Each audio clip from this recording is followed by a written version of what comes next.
Just got to snap it and get down, and it'll be over. 17-point comeback complete.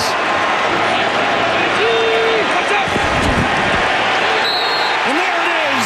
The 49ers go to the Super Bowl.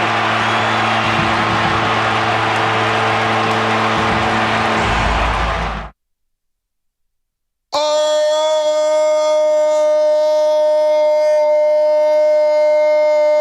baby, what is happening live at the Hilton in Santa Clara, right next door to Levi Stadium? We are back, baby, down in Santa Clara. Joe Shasky the Butcher, Bonte Hill, as we open up a new season, a new journey, the beginning of the 2024 season as training camp begins today. The veterans checked in yesterday, including Brendan Aiyuk. Shanahan spoke a lot, Shasky, but you heard that highlight right there, Kevin Burkhardt, Fox Sports, and that was the last time we were down here in this area, Shasky, at Levi Stadium, Sunday, January 28th, when you want to call it a miracle, but the Niners rallied from a 24-7 deficit at halftime in the NFC Championship game and outlast the Lions 34-31, and it was nothing but joy. As we were getting ready for Las Vegas, so we ended our year at Levi Stadium on a high note, our season that is, and now we are back. It's hot, it's beautiful, and the boys are ready to get after it, man. Woo! 49ers football is back. Well, you might not have been down this way for quite some time. I've been down at Twin Creeks in Sunnyvale, which is like 2 exits over, probably 4 or 5 times playing baseball down here with my team. But no, it's really, as the sun rises on Levi Stadium, as we get ready for a new season, it does feel like the sun is now rising for the football season. As I see other teams reporting to camp, you see other wide receivers not showing up while ours is holding in. And I want to start with him right now. But I'm very optimistic and excited for a new 49er season. You know, this team is a juggernaut. They drive us crazy, and they've lost a lot of just monster games. They've won a lot of monster games too. And they bring us so much joy just in our lives, you know, during the stress. No doubt. But like during the winter time, as the leaves begin to fall and it gets colder and all those things, like I think about where the Niners were a decade ago, saying goodbye to Jim Harbaugh. Right. And one of the best things they've done in the last 40, 50 years of this organization was hire Kyle Shanahan. And so I'm excited. I know there's a lot of sound that he had to say with Tim Kawakami on the TK podcast, but I mean, it's a new year. It is. And they've set their sights very high, as they should. You know, Shanahan mentioned on the TK podcast that we've been favored in basically every game for the last 2 years. Who does that? I mean, this roster is loaded. And when you think about Shanahan beginning his 8th season as head coach of the San Francisco 49ers, and there's no end in sight. There's no end in sight. The seat's not hot. The seat's not lukewarm. This guy can be here for as long as he wants right now. He may have a Belichick-type run here with the 49ers. He's been here that long. And you think about the roster that he's built alongside John Lynch, the GM, obviously coming over from the broadcast booth when Shanahan was hired 2 weeks after the fact. They are rolling right now. And you look at the overall record of Shanahan through 7 years, and you see 64-51. But really, that first year was a rebuilding season. They were an expansion team. They were an expansion team, and they're built from the ground up, and they get the quarterback. He gets hurt the next season in week 3.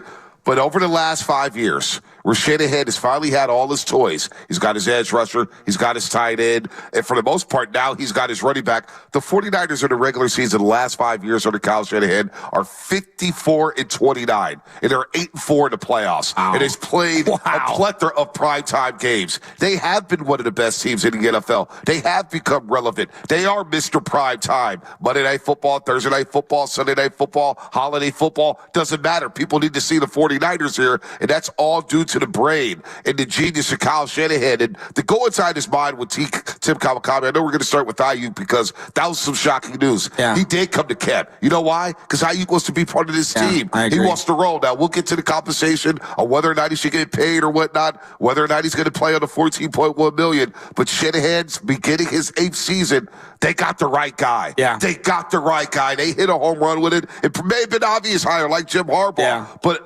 unlike Jim Harbaugh, they stuck with Kyle Shanahan through the thick and thin. And so he's one of the best head coaches in the NFL right now. I feel really good about that. You know, I think about you raising your daughter, me raising my son in this area. We grew up fans, right? When we were growing up, Montana Young, who did you like? Right? Jerry Rice, Brent Jones, and, you know, Ricky Waters later, but Roger Craig and Ronnie Lott. So there were all these players that you could gravitate toward. When you're thinking about the Warriors are obviously Steph Curry right now. It's clear. And they just said goodbye to Klay Thompson, who is just an all-time warrior. He stayed 13 years, 14 years with the team. They got Draymond Green. There have been some elite players that the community gravitates toward.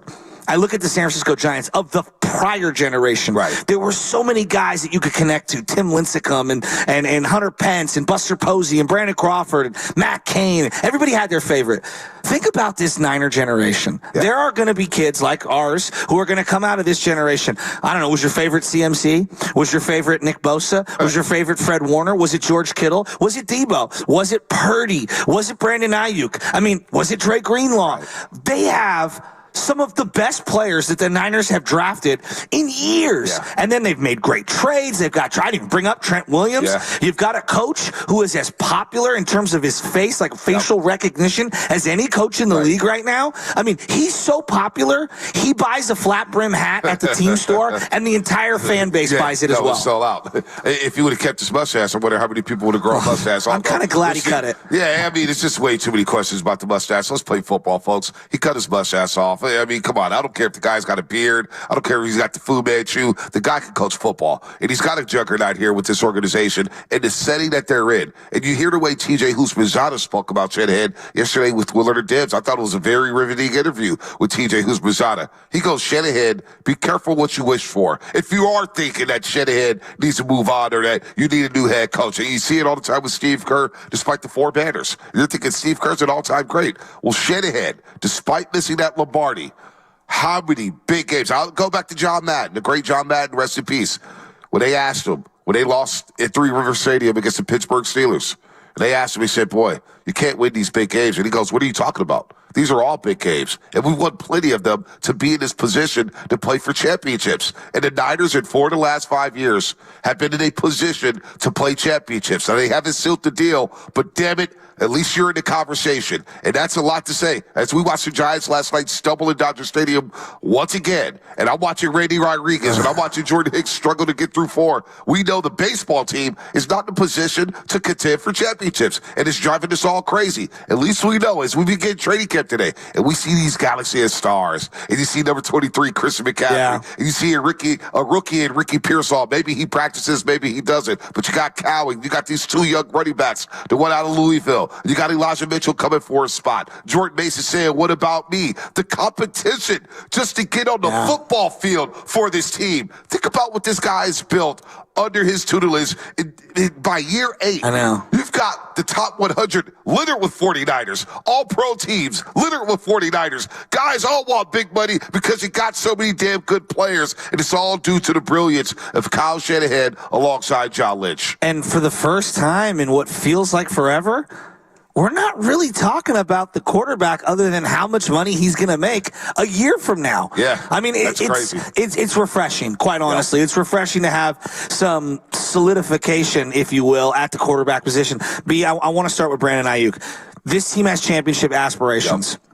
I understand. I do. I truly understand any player that's like, man, I could go out on that field at any time and I could tear an ACL. I could, break a rib or just have something happen to me on that field, and it could diminish my opportunity to make money in a league where we all know you can get cut at any time. It's not the NBA. You tear your ACL in the NBA, you can be Keith Van Horn and still get the rest of the 5 years on your deal. Chandler Parsons. Look at Chandler Parsons. Exactly. In Major League Baseball, it happens all the time. Now, look how many premium players right now have Tommy John and are out for a year and a half. I mean, Robbie Ray's one of them. He's coming back tomorrow.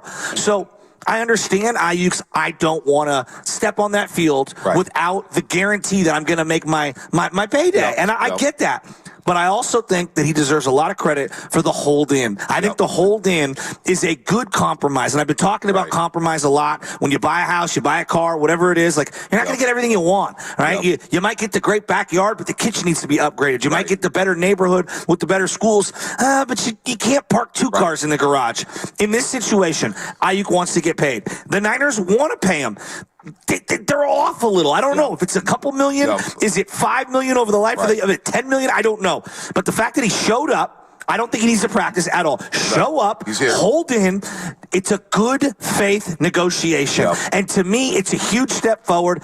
I feel really optimistic. Yeah, As the sun is rising, I feel like something's going to get worked out. I trust John Lynch to do the right thing. I do, too. And speaking of Brandon Aiyuk, I was thinking about this driving down yesterday, Shafsky, and all the rhetoric around Brandon Aiyuk. Hopefully his Q rating goes back up, because I feel like a lot of the fans were down and out on Brandon Aiyuk. They thought he was greedy. They were like, wait a minute, you're not all that, even though he made a second-team All-Pro. Here's what I would say to the fan base about Brandon Aiyuk. He's one of our own. I've watched this organization for many, many years whiff on wide receivers. Yeah. Whiff on Fred Biletnikoff winners. Whiff on first-round talents. Whiff on second-round picks. And you know what?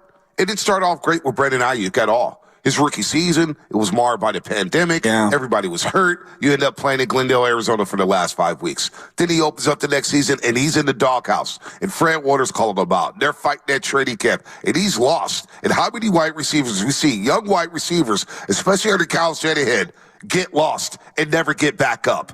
This guy deserves credit because he faced adversity very early in his 49ers tenure, and he got off the mat, and he turned himself into a player. And not only is he a player, we talk about the All-Pros. You look at what he's done with Brock Purdy. In 22 games with Brock Purdy, Brandon Aiyuk has caught 102 balls for 1,705 yards and 9 touchdowns. That leads the team over that time span. That's more than Deebo Samuel at the receiver spot. That's slightly more than George Kittle at the wide receiver spot. 145 targets. That's a 70% target rate, catch rate, I should say, with those numbers. So what he's done as a 49er, we got to embrace this guy. He's one of our homegrown talents. As you talk about Klay Thompson moving on and being here for 13 years, and we still have Draymond Green and Stephen Curry. The fact that they were able to draft and build and develop a top-flight wide receiver in this league. You could say top 5, top 10, whatever. He's a top-tier conversation. player. Yeah. When you look at the numbers over the last 2 seasons, he's in the conversation. I'm happy that Brandon Aiyuk is here. They need Brandon Aiyuk. He makes this off. He turns this offense and takes them over the top alongside the Deebo Samuel, alongside the George Kittle. Kind of like the Warriors, when it was like, you can't win without Klay. You got to have all 3 of them, right? You got to have all 3 of the triplets, Draymond, Steph, and Klay. You go back to the 90s Cowboys. You couldn't win if Michael Irvin sat. You needed Emmett, Michael, and Troy Aikman. Well, I believe with this 49ers offense, which averaged 29 points a game last season, and I'm looking for more this year. That's right, I'm getting greedy, baby, because I got high expectations for these rookies coming into camp today. They could go to another level offensively if they stay as is. You got the chemistry with Deebo and Aiyuk and George Kittle, Christian McCaffrey, and I don't want to mess that up. So it's a great thing that Brandon and I was shocked, Jasky, that he came in. I didn't think he was coming to camp. No, I think he showed professionalism. He showed professionalism. And I also think that he showed that he wants to stay here. Like, to me, showing up was a huge step forward. And I think he deserves a lot of credit for that. And everyone, he's making $14 million. Yeah, but you also have to understand that, like, at any moment, some, undrafted, and this is accidents, but guys crash into each other, you get twisted up, and some over-exuberant, undrafted player trying to make the team ends up falling on your ankle or something like that. Like, you can get hurt, and I understand that. So, showing up on the sideline, I gave credit to Deebo for that. That's called a hold in. There's a difference. To me, there's a difference. There is. When you don't show up and you're nowhere, sight unseen, I didn't like that from Bosa. I told you that last year. The fact that Aiyuk is here tells me I want to get on this train, and I want to get myself to the Super Bowl with this team. No doubt. There's one area, though, that I think that you're talking about all the things that he fits. When I think about the defining trait of Kyle Shanahan and this team, to me, it's toughness. I think in this era where everything's pass happy, there's a rugged toughness to the 49ers that has been defined over the last 7 years. And when I look at some of the wide receivers who have not panned out with the Niners, Danny Gray, up to this point, Dante Pettis, they've lacked that ruggedness, that toughness. And when I look at the ones that have succeeded, whether it's George Kittle at tight end, whether it's Deebo Samuel at wide receiver, Aiyuk fits the mold of the rugged toughness, even though that position is not one that we define with toughness, but he's a tough player. This guy doesn't miss games. I watched this guy, and this has been underrated. He missed last year Thursday Night Football against the New York Giants. It was the only game he missed, and the Niners were able to outlast the New York Giants. They had a big fourth quarter. The game was tight in the third quarter. They were struggling a little bit, but they were able to find their way and win that football game. But the previous week against the New York LA Rams at SoFi Stadium, I was at that game. And Brandon Aiyuk, it was the shoulder or the arm, I can't recall. But he was compromised very early on. He had his helmet off. Then he put it on. And he's talking to the coach. He just goes, just put me out there. I'll be a decoy out there today. And he toughed it out. And I saw something from him. I say, wow, you don't see that from receivers. He can't even lift his arm right now. And it forced him to miss a game 4 days later. You talk about the ruggedness. You look at McCaffrey and all those highlight packages. Downfield blocking is what made us fall in love with Jerry Rice and John Chandler. Sure, it was the quick slants that went for, 7-yard quick slants that turned into 80-yard touchdowns. We all love that stuff, but we got satisfaction when they were getting down and dirty, springing open big runs for Roger Craig and Ricky Waters and all those guys. So Brandon Aiyuk, you talk about the ruggedness and the toughness. He fits that. He's getting into it with DBs. He's mean-mugging DBs. He wants to get into it. He wants to get physical. He's got this big body with the big hands and a great catch radius. He fits what Shanahan wants to do. So one of our homegrown players in developing one of these guys, I don't want to see him move on anywhere else. I don't want another team to reap the benefits. They've done a great job of developing their own while adding pieces around them. Oh, we need a left tackle. Let's go trade for Trent. Oh, I think we need a home run hitting running back. Let's see what Carolina's doing with Chris McCaffrey. And let's really see if we can play some football out there offensively. They've made the right moves, but they've drafted and developed. For all the busts they have, we can talk about it until we're blue in the face. They have hit on some premium players in George Kittle, Deebo Samuel, and now Brandon Aiyuk. Well, and they've retained them. The only player that hasn't been retained is DeForest Buckner, and we can get into some of the comments from Kyle Shanahan and how they set that up. But, I think about this a lot, and then we're going to go to practice today. And part of the ethos of this organization since Shanahan's taken over is the run game, right? And this is going to sound kind of interesting, and I want people to think about this. When I look at other people around the league who haven't necessarily been as successful, Air Raid, Cliff Kingsbury, you're throwing the ball a lot. Okay, your team doesn't get the callus of the run game, and I think there's an inherent toughness of being a run-first team. Now, obviously, you got to balance it out. You have to be able to throw the ball. You got to have play action, all those things. But when I think about the teams that truly sustain winning over many, many years, think Belichick. I know Brady was the headliner. They had 1 million running backs, and they were going to stay dedicated to the run game, 2 and 3 yards at a time. Peyton Manning, for all of the weapons they had on the outside, think of how many times they tried to stay dedicated to the run game with an Edgerrin James or a Dominic Rhodes or a Joseph Adai. And so I think about practice for this team. They've always been a run-first team. That's made their offensive line more rugged than the names would suggest because they never have a sexy offensive line. And then their defensive line and their linebackers at practice get built into that toughness. They have always been a tough organization. And then I go back to Brandon Aiyuk, buying into the run game and being a guy who's willing to block downfield. It just fits what this team wants to do. And that's why I don't want to see this guy go. I want to see him stay with Brock Purdy. Clearly, he's a great downfield target, but he just fits what the team is. And if you think about it, he's not an outspoken diva. There's a lot of divas at the position. He's an understated guy. This is the most we've heard from him in his entire career. No doubt about it. No doubt about it. So you talk about winning in the trenches and being physical because that translates to winning in January, in February. And they've gotten close to winning the ultimate prize, but they've won a lot of big games in inclement weather because of their ethos and being tough. Now, you think about this. We're talking about Brandon Aiyuk. And I'm looking at the receiver numbers, like receiving yards since 2022. And Tyreek Hill's number one, 3,509 yards. He's blowing everybody away. Aren't they a great example of a team that we don't think is tough enough because they throw the ball a little too much? Too damn much. Exactly. They don't run the ball. They don't commit to the run game. It's more gimmicky. They got a lot of speed guys, but they all get beat up towards the tail end of the season. Brandon Aiyuk since 2022 is 11th. In terms of receiving yards in the NFL, 11th. Now, some people say, man, not top 10, 2,357 yards. 11? But 11 on a team that's in the bottom 5 in pass attempts over the last 2 years. So he's maximized his opportunities. He's 4th since 2022 in average yards per catch. He's 14th in yards per game on a team that does commit to the run game. He's 10th when it comes to all qualified wide receivers in touchdown catches over those last 2 years. And he's 23rd in targets and 21st in catches. But he maximizes what he gets to use because his team does want to get to 30 carries. They do want to run the ball. They want to take the air out the football and shorten the game up and get their defense a blow. So it's good to see Brandon Aiyuk here. Hopefully he holds in. Hopefully they get the money right. He knows he wants to win. You saw how distraught he was after the Super Bowl. And his team, from just listening to everybody yesterday, George Kittle and Nick Bosa, They're ready to grind. They're ready to get back. They're ready to get something that has been eluding them for so many years, Sasky. So I'm excited here to be a training camp. You know, you've brought this up with the Warriors, like how they're a battle-tested, playoff-proven winner, right? And there's something about that. We talked to the guy from Detroit yesterday who was excellent, and he was saying, Mike Valenti. Think about it. Like, the entire Detroit Lions team had like 5 games of experience in the playoffs. And I think about someone like Brandon Aiyuk. He has been in monster playoffs in 2021, 2022, and 2023.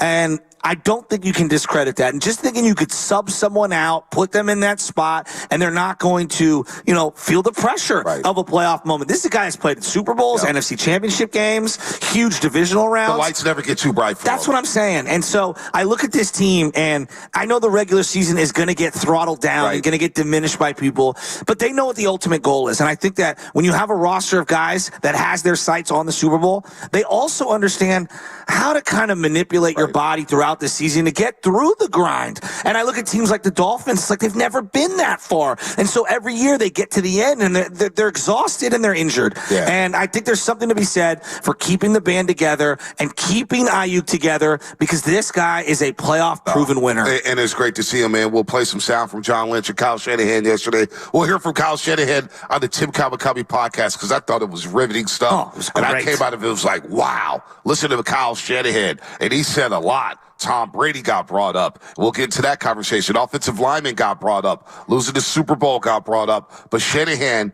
to his credit, as we begin the 8th season of the Shanahan era. Unbelievable. The 8th season of the Shanahan era, the 49ers have never been in a better position to play for big stakes, to play for a championship. So everybody's fired up with 49er football. Come on by to the Hilton Hotel. We're down here in Santa Clara before we get ready for practice. The first practice of the season. We'll see Brock Purdy. We'll see Deebo Samuel. We'll see this galaxy of superstars hit the field once again and begin the 2024 season. Oh, we can't wait. Oh, we can't wait. Morning Roast down here. Steiny and Cool will be here from 10 to 2 as well. Taking your phone calls at 888-957-9570. We'll get to Kyle Shanahan coming up on the other side. And don't forget, all guests on 95.7 The Game appear on the River Islands guest line. Isn't it time for you to discover the islands? River Islands in Lathrop. What's coming up in the game? Brought to you by O'Reilly Auto Parts. We'll get to Kyle Shanahan, what he had to say to Tim Kawakami. That's coming up on the Roast. Save on O'Reilly Brake Parts Cleaner. Get 2 cans of O'Reilly Brake Parts Cleaner for just $8. Valid in-store only at O'Reilly.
They're the Kings. You got to knock them off. You're in the throne until somebody dethrones you. So my advice to Lions fans is you best lock up home field advantage and have San Francisco come to Ford Field. Because otherwise, you're asking for a problem. Now back to the Morning Roast, live from the Hilton Santa Clara as training camp is underway. That's Mike Valenti, 97.1 in Detroit yesterday as we were breaking down the Lions and seeing what they're up to. I know Dan Campbell's speaking, and they're excited about their season. Detroit Lions, of course, losing the NFC Championship game to the 49ers. The 49ers going to the Super Bowl and losing on the last play of overtime. But we begin a new season, a new hope, a new journey with Kyle Shanahan and the boys. Can't believe it's been 8 years of Shanahan and Lynch. 8 years. I mean, look, you got John Harbaugh in Baltimore. You got Mike Tomlin in Pittsburgh. We've seen Bill Belichick get let go. You now have Andy Reid in Kansas City. McVay down in L.A., beginning his 8th season as well. But Shanahan and Lynch have kept this organization, which really since the year 2000, before Shanahan, it was a house of horrors. You had the 3 years with Jim Harbaugh, but other than that, it was basically minor league football. This organization was a disaster. So you have to give January credit. You have to give Parag Marache credit. They hired Kyle Shanahan. They hired John Lynch, and they get the hell out of the way and let these guys run the football team. And they've built the bully, one of the top teams in the NFL. But Shanahan, boy, was he talking yesterday, Shasky. It was good to see him, but he was doing some talking yesterday. No one asked him the direct question, though. Oh, what was that? The overtime. Oh, yeah. I mean, we're like, at some point, someone's going to have to ask him that question. Maybe that's you today. Yeah, I don't know about that. The big bad butcher boy. I don't want to go to the auditorium and ask Shanahan that question. I mean, I'm ready to go to the Farhan exit presser. Ask him some questions.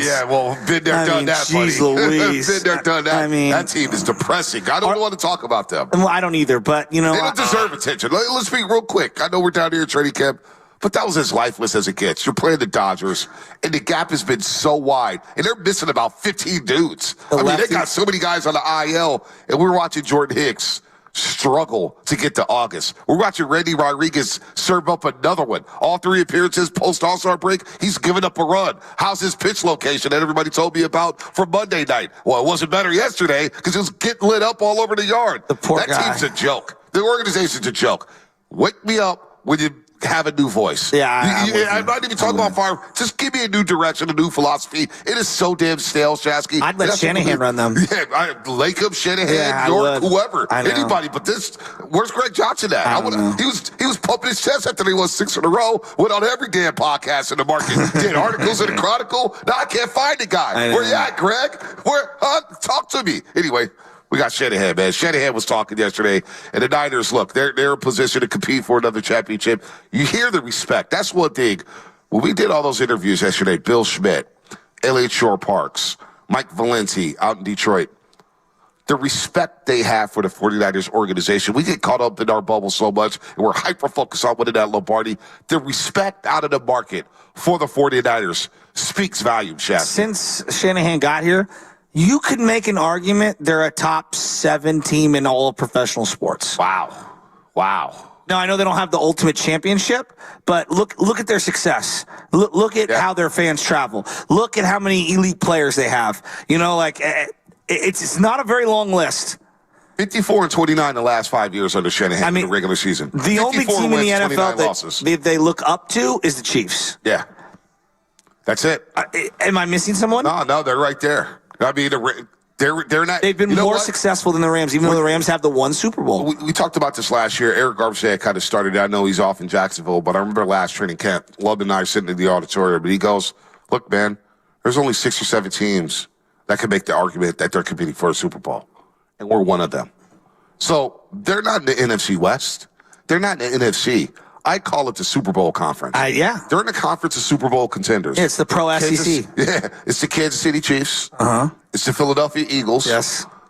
I'll throw in Detroit. Absolutely. The Rams are on the outside looking in. You throw in Baltimore. I think you have to throw Baltimore in there. I don't know about Buffalo yet. I need to see it. But Baltimore's right there. And if Cincinnati, if Joe Burrow's healthy with the Cincinnati Bengals, we'll see him. And the Houston Texans are knocking on the door.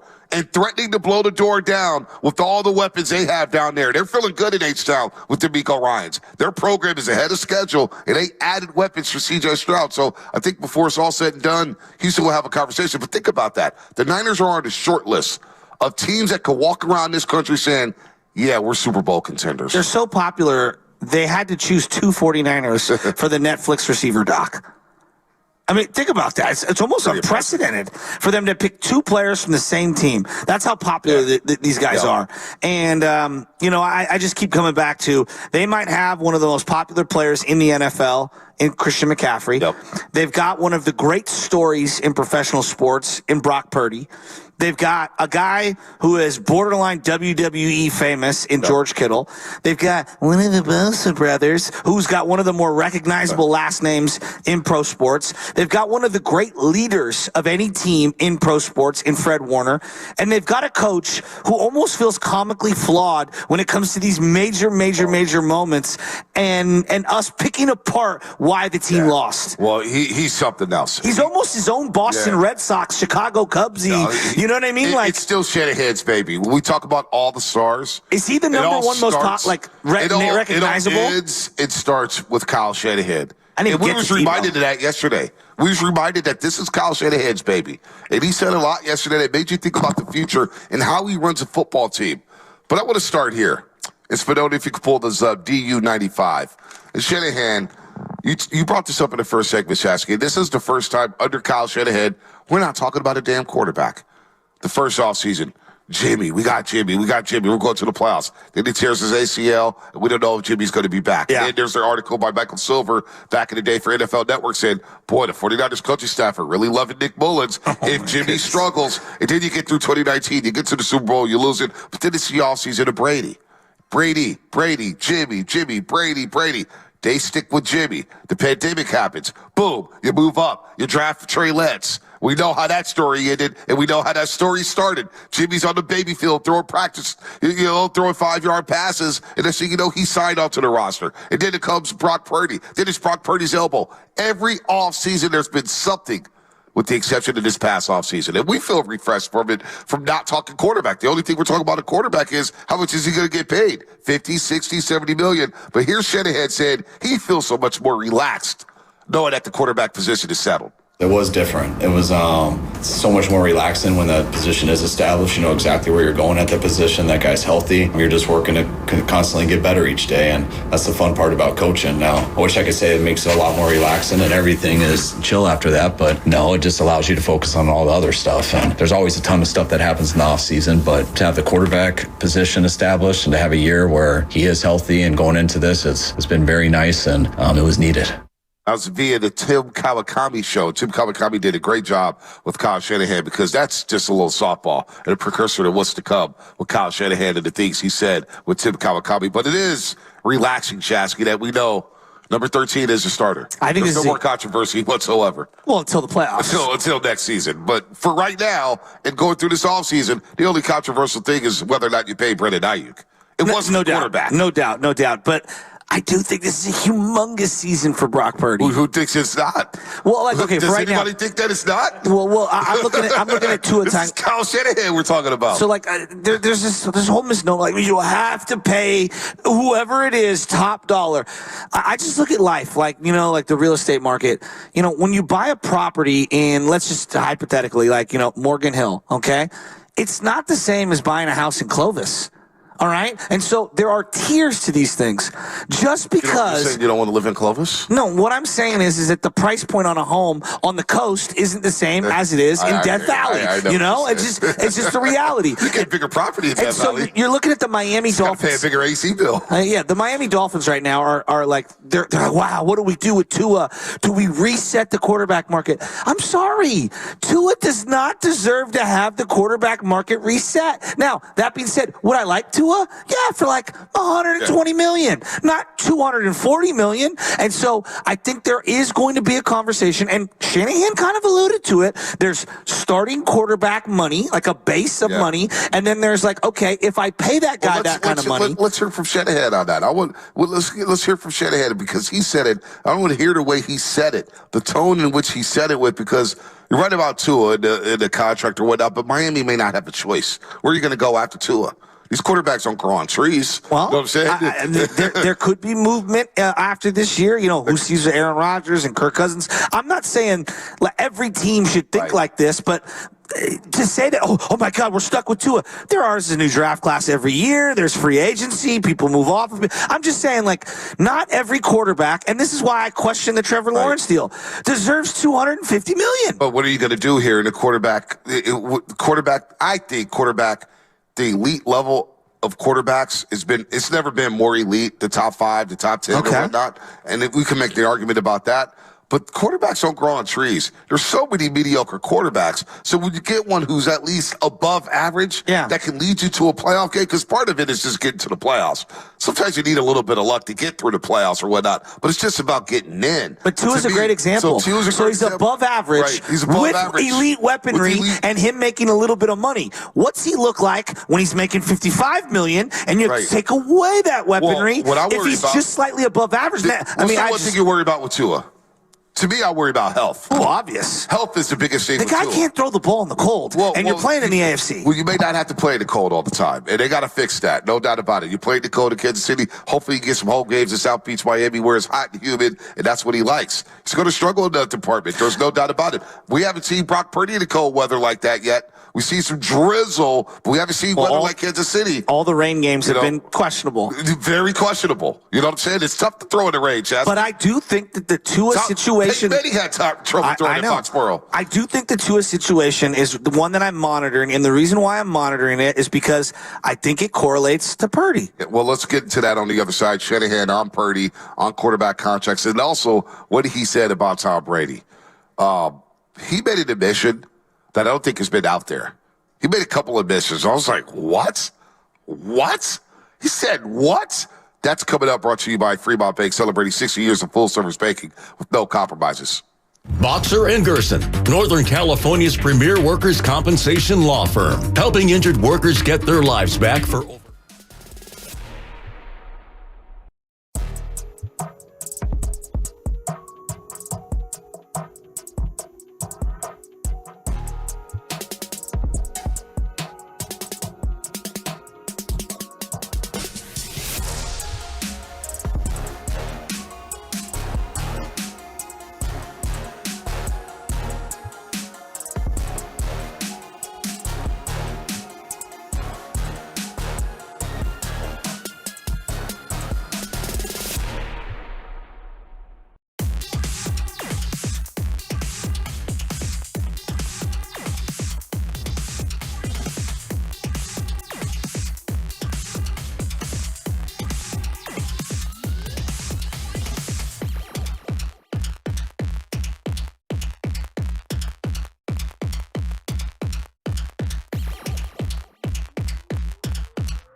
Water, plumbing, and drain. And this segment is sponsored by Golden State Lumber, serving the Bay Area for 3 generations. When you succeed, we succeed. Visit GoldenStateLumber.com. Kyle Shanahan on with Tim Kawakami yesterday. As we begin training camp, we're live at the Hilton Hotel in Santa Clara. And shout out to Michelle. Shout out to the entire crew here at the Santa Clara Hilton. This is home away from home.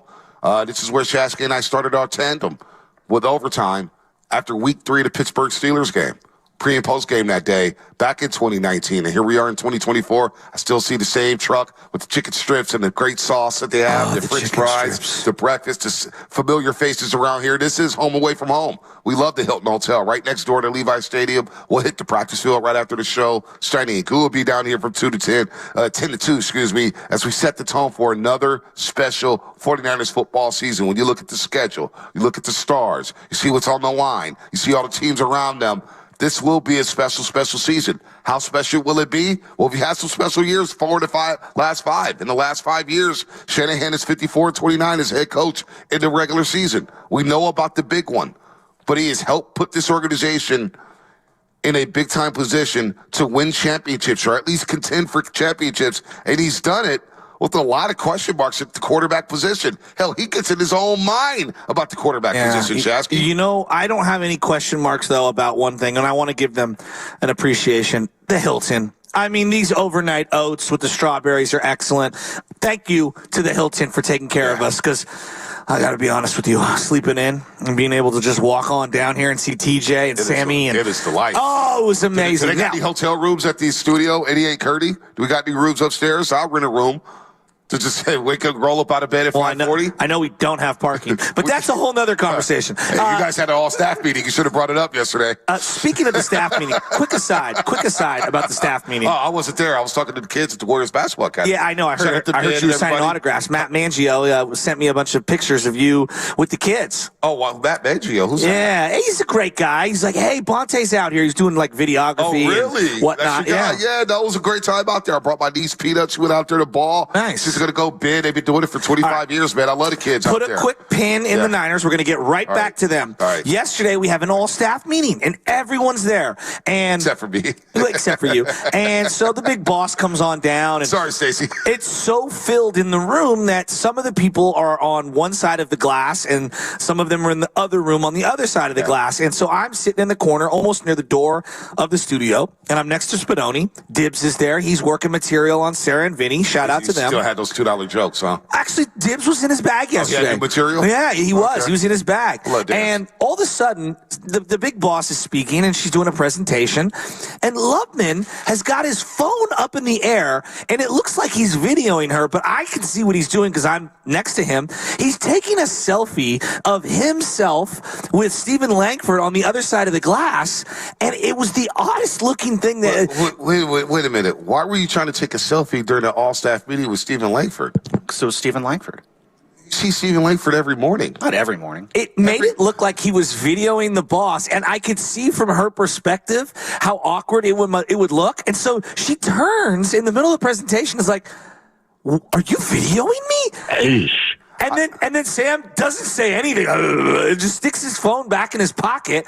And I'm like, Sam, at least defend yourself. Explain what you were doing. And it just totally brought the entire meeting to a halt. He sent Stacey an email basically apologizing. Did you? Yeah, I cleared it up afterwards. I'm not going to interrupt the meeting and please explain. You do it afterwards. Which is even weirder. What the hell you doing an email to Stacey? The minute the meeting ends, she beelines over and is like, "Were you smiling?" She's like, "Were you videoing me?" And he's like, got rattled. Got rattled by Stacey Carlson. It's just hilarious. He was ready to bite my head off before the show about Jordan Hicks and the Giants, and then all of a sudden first of all, why the hell were you trying to take a selfie with Stephen Langford? Just thinking like, hey, let's take a selfie. Like, what's going on here? I mean, it was a pretty cool looking pic at the time, so you know. That's why.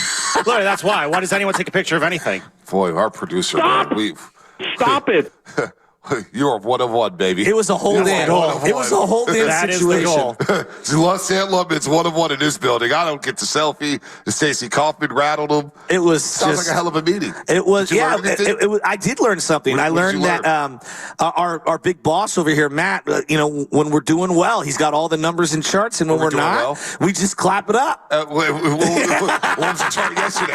Were the numbers up yesterday? No, there were no numbers. There was no numbers. Hell yeah. Other than the fact that we've hit get 24 million views year to year or whatever on YouTube. And shout out to our YouTube audience that's so loyal and dedicated to us. You know, it means a lot to us. You guys, you know, jump into the chat every day. You guys are all interacting with each other. You go back and you look at our shorts and our videos. Nah, you know what? Like, look, I know we may not agree on certain sports topics, but the fact that we have such a loyal audience, like we don't exist without them. Brought to you by First NorCal Credit Union for a low rate. I know you love that pivot. Apply online or just ask for First NorCal Finance. You got the dealer. We don't exist without them, except for those 2 weeks without the chat, right? Dude, somebody came up to me and asked me about the 2 weeks without the chat, and I go, what? And he's like, where did it go? What happened? Whose decision was that? We all believe it was Joe Shasky's decision, and he got the bats here saying, hey, get off the chat. Bonte's looking at the chat too much. I'll blame Joe Shasky for that. Like that pivot? Who are you blaming for the Super Bowl loss? The YouTube chat. So getting back to Brock Purdy. You know who I'm blaming for the Super Bowl loss? I don't think I've made that a secret. So somebody raise their hands. Who am I blaming for the Super Bowl? Look, when teams win and lose, right? So I want to get back to K, last name starts with an S. So Shanahan and the quarterback, Shanahan and Jimmy, Shanahan and not drafting certain guys before Jimmy, Shanahan and I don't know what the infatuation was with Nick Mullins. Shanahan and had 3 picks. I feel like they probably were going to trade those 3 picks for Deshaun Watson, and then they pivoted and they went to Trey Lance, and then immediately aborted mission, bringing Jimmy back, and then eventually settling on Brock Purdy. But along the way, there's been flirtations in both directions with Tom Brady. And to hear it out loud, we kind of knew, but to hear it out loud this clear, and B, I don't want to do the I told you so. That's not what I'm trying to say. But when the GOAT of GOATs, whether it's LeBron, Michael Jordan, whether it's Barry Bonds, in this case Tom Brady, when he wants to come to you, damn it, you let him come to you. Well, my position is always this. And we're going to let Shanahan explain it. We'll hear from Shanahan on TK about this situation. But in real time, I thought Jimmy did deserve another shot after going through the 2019 season. It was his first full season. The Niners were 13-3. They were averaging nearly 30 points a game, and they were getting better and better and better. And I thought the trust factor would be there for Shanahan. Obviously, the trust was lost during the postseason. But my whole position in that point was like, okay, I may want Jimmy to come back for another year, but what does the head coach want? And it was obvious that the head coach didn't trust the quarterback in Jimmy Garoppolo. So with that said, what was my famous tagline for many, many years? Shanahan, go get your guy. Go get your guy. I don't care who your guy is. Go get him. Just go get him.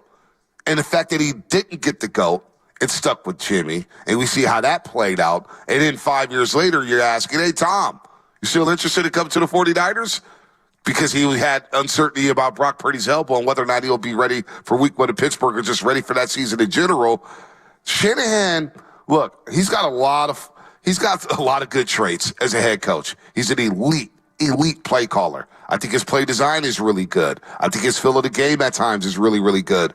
But he's got these warts on his resume that are huge. You know, you do these pros and cons lists, and you're writing down your pros, you're writing down your cons, and you may have, I don't know, 15 pros and 12 cons. But how much do those cons weigh? How big are those cons? Do they outweigh the pros, all the little pros here? Well, the flaws that Shanahan has, and basically what I'm saying here is that the quarterback decision-making on who to go to has been questionable. The Trey Lance trade up was questionable. No, it wasn't questionable. It was a failure. It was an abject failure. The first ever draft when you take Solomon Thomas, number 3 overall, and Patrick Mahomes is sitting on the board. Now, we didn't know Mahomes was going to be Mahomes, but Deshaun Watson was there, and he's coming off a national championship victory over the Alabama Crimson Tide, a loaded Alabama Crimson Tide team. And you passed up on both those guys, and you draft C.J. Beathard, and you're like, oh, snap, we're screwed. Let's trade for Jimmy Garoppolo. The warts of making decisions at quarterback, and that decision is going to loom large next season. What if Purdy does stumble a little bit? What's that going to look like? God forbid, we know Shanahan. We're going to hear from him.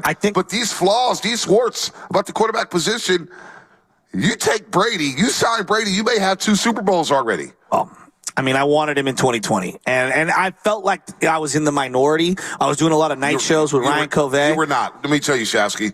There's a lot of people who wanted Tom Brady. Well, I just think they had a championship defense, and you needed a guy that could execute specifically in the fourth quarter, and that was Brady's excellence for so many years. Now, does Brady stay healthy? Can he coexist with Shanahan? Will Shanahan let him do all the things that Brady wants to do at the line of scrimmage? Does he bring Gronk and friends, with him to the Niners? Like, those are a lot of things that I don't know.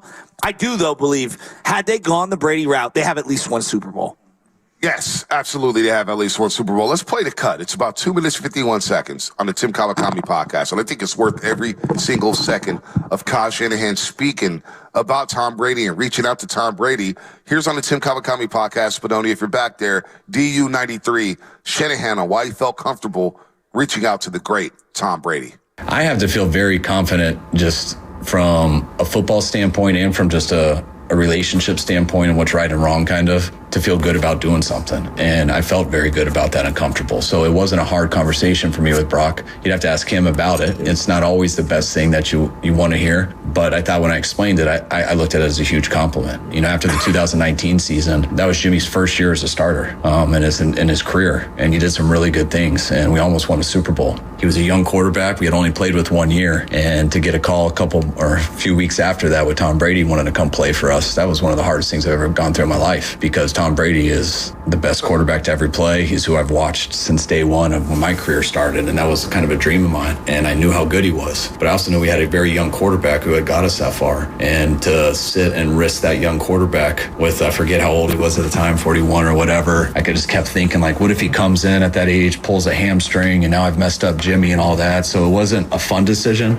but I thought for not only just that year in the long term, it was something that we couldn't mess with. We had to stick with Jimmy at the time. Nothing against Jimmy, but it was hard to avoid Tom. And then watching how that went and stuff, it was tough. And I was like, man, if I ever had a chance again with Tom, that's something I can't pass up. And at the end of the season, when Brock, who we knew was going to be our future, but when he got hurt and no one could guarantee that he was going to be healthy in week 1, that he'd for sure come back the right way. There was a lot of speculation in it, and no one could guarantee it. I did want to reach out to Tom. Now, Tom was the only guy. I was willing to ride it and risk with Brock's injuries. I told Brock that. I said, Brock, in these 7 games, you've shown us, like, you're not going to be competing with Trey next year. If you come back healthy, it is your job. The only way it won't be your job is if Tom Brady decided to come here and play 1 year. And I told him this like a week after the season, which I felt confident with because he was hurt. There was questions with him, and I was telling him about Tom Brady. And so I felt very good when I told him, hey, I know we spent a lot of picks to go get Trey. I know you've only played 7 games, you have a bad injury,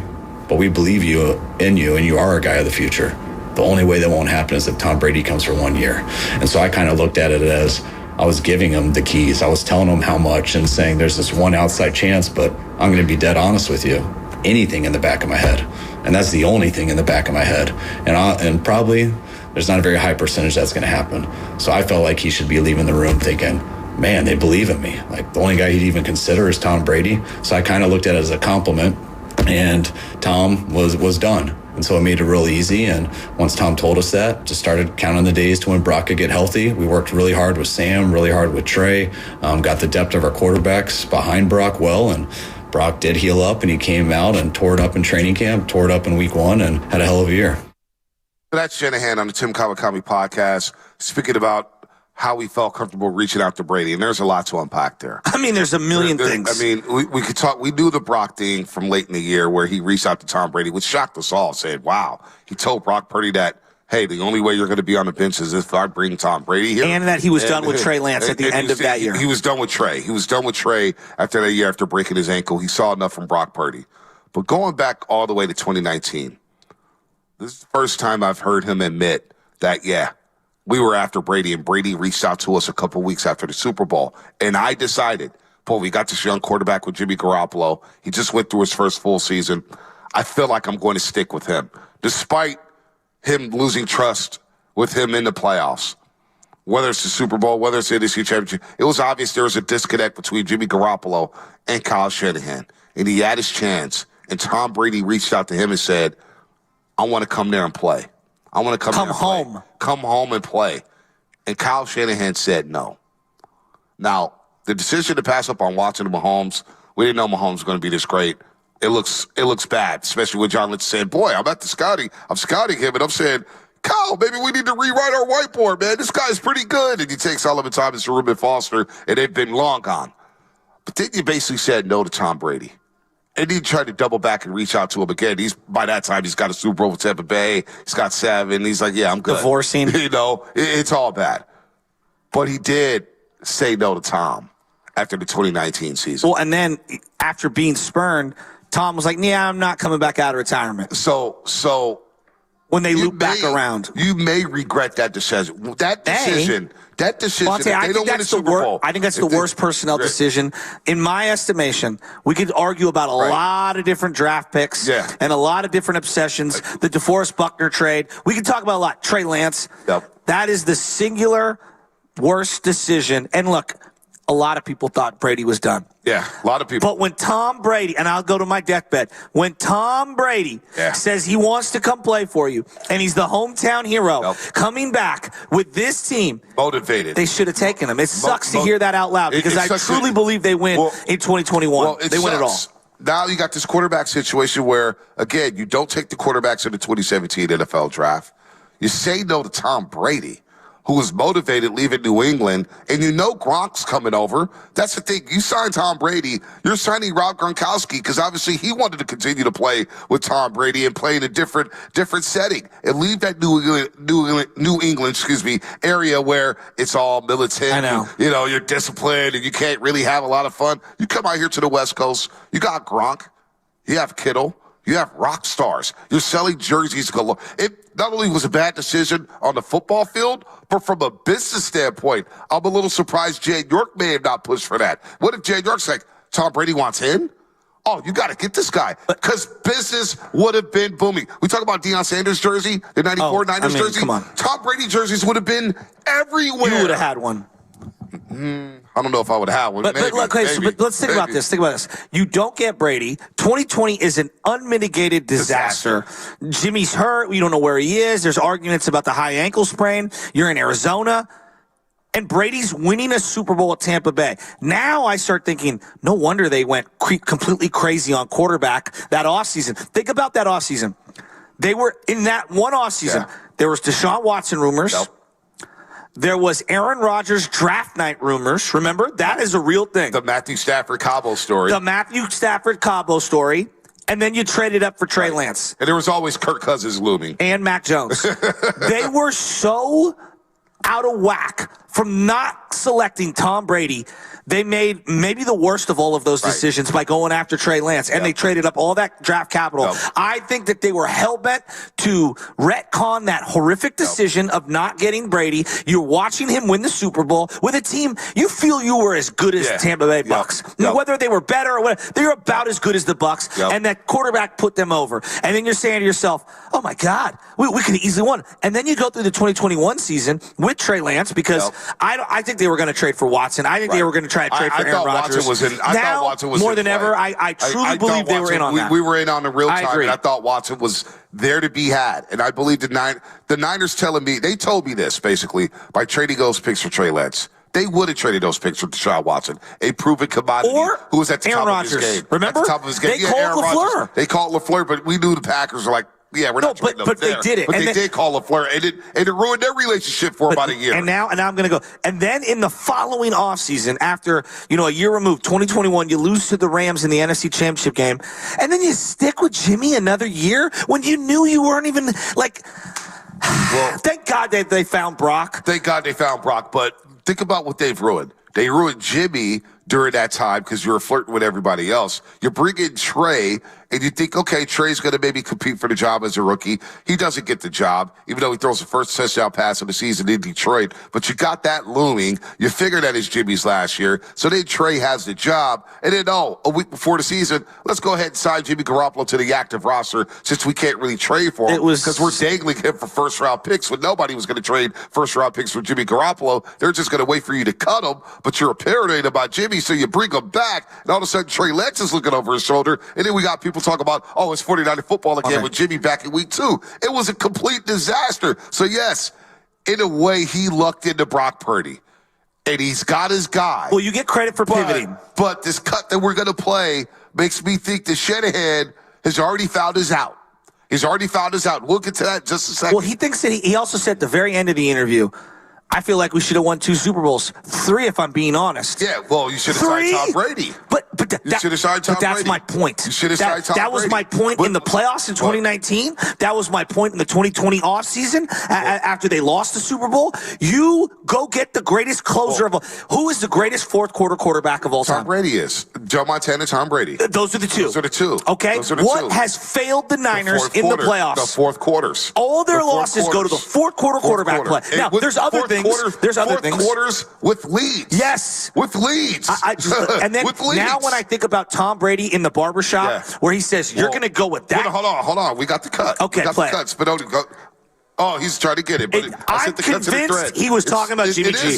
As a guy that he practiced with every single day, he knew all about. You're going with that guy? We're going with that guy. You know, here's the part that's it's hard to hear that on the day we're getting ready because we're going to have a great year with Brock and they're going to have a fun season. But I'm going to be honest with you. After losing the way we did the last couple of years and losing the Super Bowls in particular and not having the one, if we had one, I think some of these losses are a little mitigated, right?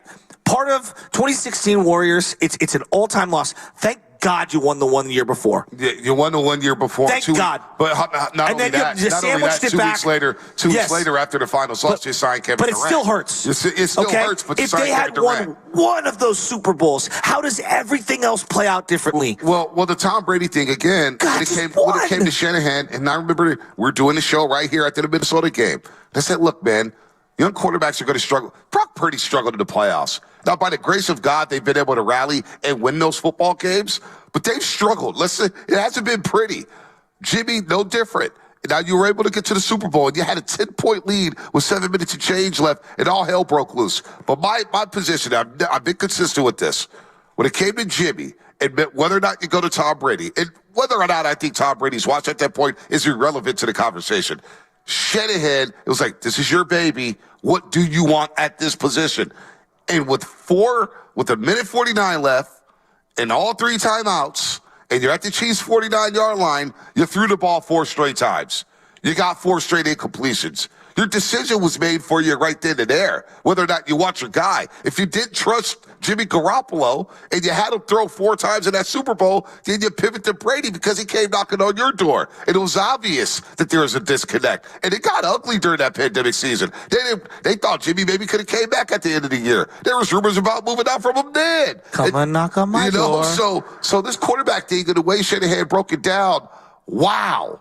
He said no to the GOAT. So now you said no basically to Patrick Mahomes. You basically said no to Deshaun Watson. You could add either or in that NFL draft. Stafford. Deshaun Watson got into the trouble, so you couldn't trade for him. You weren't going to trade for him. He was going to get suspended. But I do think that they were sniffing around that. There's no doubt they were sniffing around on that. You got the Brady sound, Spinone? One of the teams, and they weren't interested at the very end. I was thinking, you're sticking with that mother. There's no doubt in my mind now that he's talking about Jimmy Garoppolo. 100%. He's talking about Kyle Shanahan because the Niners were the it thing, and they were right there knocking on the door. And from a business standpoint, say if Brady comes here and you don't win a Super Bowl. And I have a hard time believing that. I think Brady does win one here. He wins one here. There's no doubt in my mind. 2021. He ends the drought. Ending the drought? I mean, he's elevated, and Niner fans are now, the reluctant Niner fans who have Joe Montana 100%. are now catapulting Tom Brady 100%. and saying, yeah, he's the quote-unquote greatest of all time. But from a business standpoint, merchandise, it's just primetime games. It's hard to hear. It's salt in my wounds because I'm just getting over this year's Super Bowl, and you want to go back to like 5 years ago. It's right. It's a tough one to swallow. As we go through this offseason with no quarterback controversy, it doesn't mean that there's not going to be any next season. Let's get to that on the other side. We're live here at the Hilton Hotel in Santa Clara. Shasky and Bonte here, bringing you all the news from 49ers training camp. Day 1 of 49ers training camp. Kyle Shanahan on the TK podcast said a lot. Wait till you had to hear what he had to say about Brock Purdy's future contract. That's coming up, brought to you by Fremont Bank, celebrating 60 years of full-service banking with no compromises. This is Larry Fleck, owner of The Floor Store. Our summer sale isn't just hot, it's sizzling. $250 off every $1,000 you spend, plus 18 months interest.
all the music and news the Bay Area needs. Catch amazing interviews you missed too, like with TJ Houshmandzadeh. Damn good interview. Kudos to Mark Willard and Dan Dibley, man. TJ Houshmandzadeh, I listened to that whole damn thing and then listened to the replay. It was so damn good. TJ Houshmandzadeh on Brendan Aiyuk. Yeah, no joke. He was saying on the Odyssey app? No, I was watching on YouTube. I just put up YouTube. I didn't use the Odyssey app yesterday. Can I ask you a question like I'm Nick Bosa? Yeah, you could go back and forth. That was Nick Bosa yesterday. As he looks bigger. He looks like he's put on some muscle. I tell you, it's comeback season for him. Well, it better be. Why are you, No, don't do that. Don't say that I'm down on Bosa. I know where you're going. No. Why are you down on me? So at the break, I paid for the all-you-can-eat breakfast, and I come back. Well, the Hilton has an excellent spread. They've got eggs, they got bacon, they got sausage, they got muffins, they got all this stuff. I said, you know what? As a team player, all right, because I'm like Brock Purdy, I'll take less on my plate so that all of you can eat. And I brought back all of this food. It's tough playing on that fifth-year option here as Joe Shasky, second fiddle to Bonte Hill. And so I come back with a huge plate of food, and I go, here, guys, what do you want? Bud's like, what are you doing? We can't be eating that. What's wrong? No, first of all, we're on the air.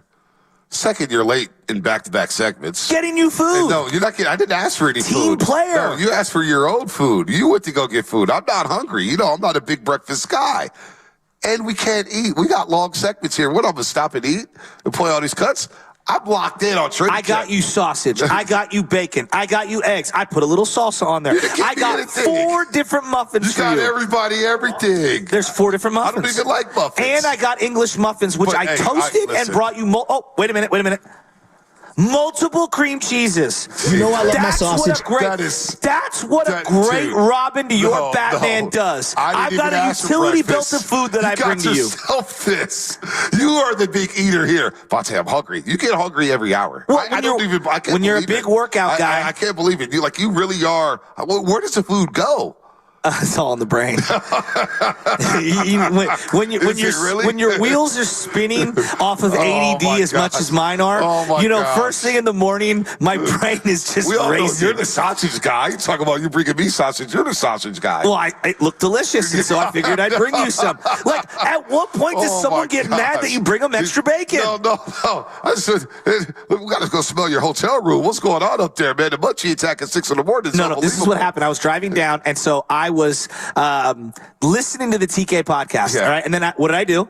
I called you, and then I'm driving like 100 miles an hour. You wanted all my takes last night. Yeah, I did. Well, and I was giving you my takes. The private show was going off. It was one of our best ones. So I don't pick up the phone half the time. And so I'm smashing down, and I go. Show's done at 7 o'clock at night before Giants and Dodgers. Now, I ate chicken and rice before I left the house, put the baby to bed. As I'm smashing, I go, man, I got a sweet tooth right now. I got to get something to eat. And so off the side, I go, oh, that's right. In-N-Out Burger's right over there. And so as I was hitting the Great American Parkway exit, I was like, I'm just going to hang a left. And I went in for a shake and walked out with a double-double. Well, let me tell you, that's impressive because when I got off the freeway. What'd you do? I was making that left on the Santa Clara Hilton and stomach growled a little bit. And I looked to the left, and you know what there was? Taco Bell. There was a Taco Bell. Now, I thought it was a bit janky because I'm like, boy, they haven't even finished the paint job on all the buildings, right? So I sat in that parking lot for about 10 minutes thinking, should I do this? 10 full minutes? 10 full minutes. I was listening to TJ Houshmandzadeh. The delay of game. TJ Houshmandzadeh. I'm just thinking, boy, is this a good decision? And I said, you know what? I went to the side to the kiosk. The Taco Bell hit hard. Now, Edna asked me, she goes, did you, what did you eat for dinner? I was like, oh, no, I didn't have anything, really. I didn't admit that I had Taco Bell last night. You should pull Shanahan, wait 4 years, and then tell her. I was about to say, who put more thought into it, you and Taco Bell or Shanahan and Brady? Yeah, I probably put more thought into the Taco Bell, but that's what I had. That was my suck, and I was like, boy, it's right down the street. So, my weight's down. I could cheat a couple times. You look great. Here and there. I could cheat a couple times here and there. Now, the Zoom has got me looking humongous compared to you, but I'm feeling good right now. My personal trainer said, boy, you look like you're in great shape. Your hamstrings are flexible. It's all good. Well, a little protein in the morning, some sausage and bacon's not going to kill you. Yeah, I may just drink some water and coffee. Breakfast is the most important of all the meals. That's what they say, but I'm not a big breakfast guy. I mean, you're going to sweat most of it off today when we get to the field, so. Probably. It's going to be warm out there. Who's the player you're most looking forward to seeing? Well, I tell you what. There's a couple players here. Our boy Big Pud hit us up. Big Pud, he's giving us the private show. Oh, yeah. Instead of calling in or texting in, he just voice memos us on Instagram, which is pretty impressive. And I get a lot of those now, the voice memos. I got a joke for you, Bonte. Yeah, people just give me their 50-second takes. I kind of like that. Memos. I respect that. First time, long time. Right, first time, long time. They just give me the private show and give me the voice memos. It's crazy. Now, I got one guy who sent me something, and he doesn't know I listened to it, but he's got a video of just MFing Brandon Aiyuk. Why? And I'm just like, what are you doing? And he's sending it to me. Hi, how are you? Sharing that. What are you doing? Is BPA sending you messages? No, BPA doesn't send me the voice memos. All right. Because I know exactly who I want to see today. There's two people. First person. Who you got? Kyle Shanahan. What's the drip he's got on? Is he going to be throwing to his children? Because, like, throwing the football to his boys? He looks like he hit the weight room yesterday. Well, maybe he did. Shanahan looks like he's in great spirits. Well, it is interesting to see how salt and pepper the hair has gotten, because I can relate. Yeah, you know? salt and pepper. The ladies love the salt and pepper. Yeah, well, you look great. Yeah, no, I mean, we all look great. Yeah, salt and pepper. TJ, you got the salt and pepper some up look there. better than others. You're working with something. Lubman's not there yet, but, you know. No. But Lubman looks like he's been deadlifting like Nick Bosa, so. Is he Tarzan? Like, he's starting to give me the Tarzan vibes. Yeah. Ooh, I like that's a good call. You are Tarzan. I mean, we know what not to talk to you about before Jordan Hicks' performance last night? Yeah, I mean, the guy's like, well, Bonte, this is always the plan with Jordan Hicks. Now, the other guy that I really want to see today. Nice pivot, Shasky. Is I want to see John Lynch. I love it when Shasky doesn't want to talk baseball. When he's done with the baseball season, he is Mr. Baseball. I watched two guys I've never heard of from the Dodgers, from their farm, who've never gone more than 4 innings in their entire minor league career.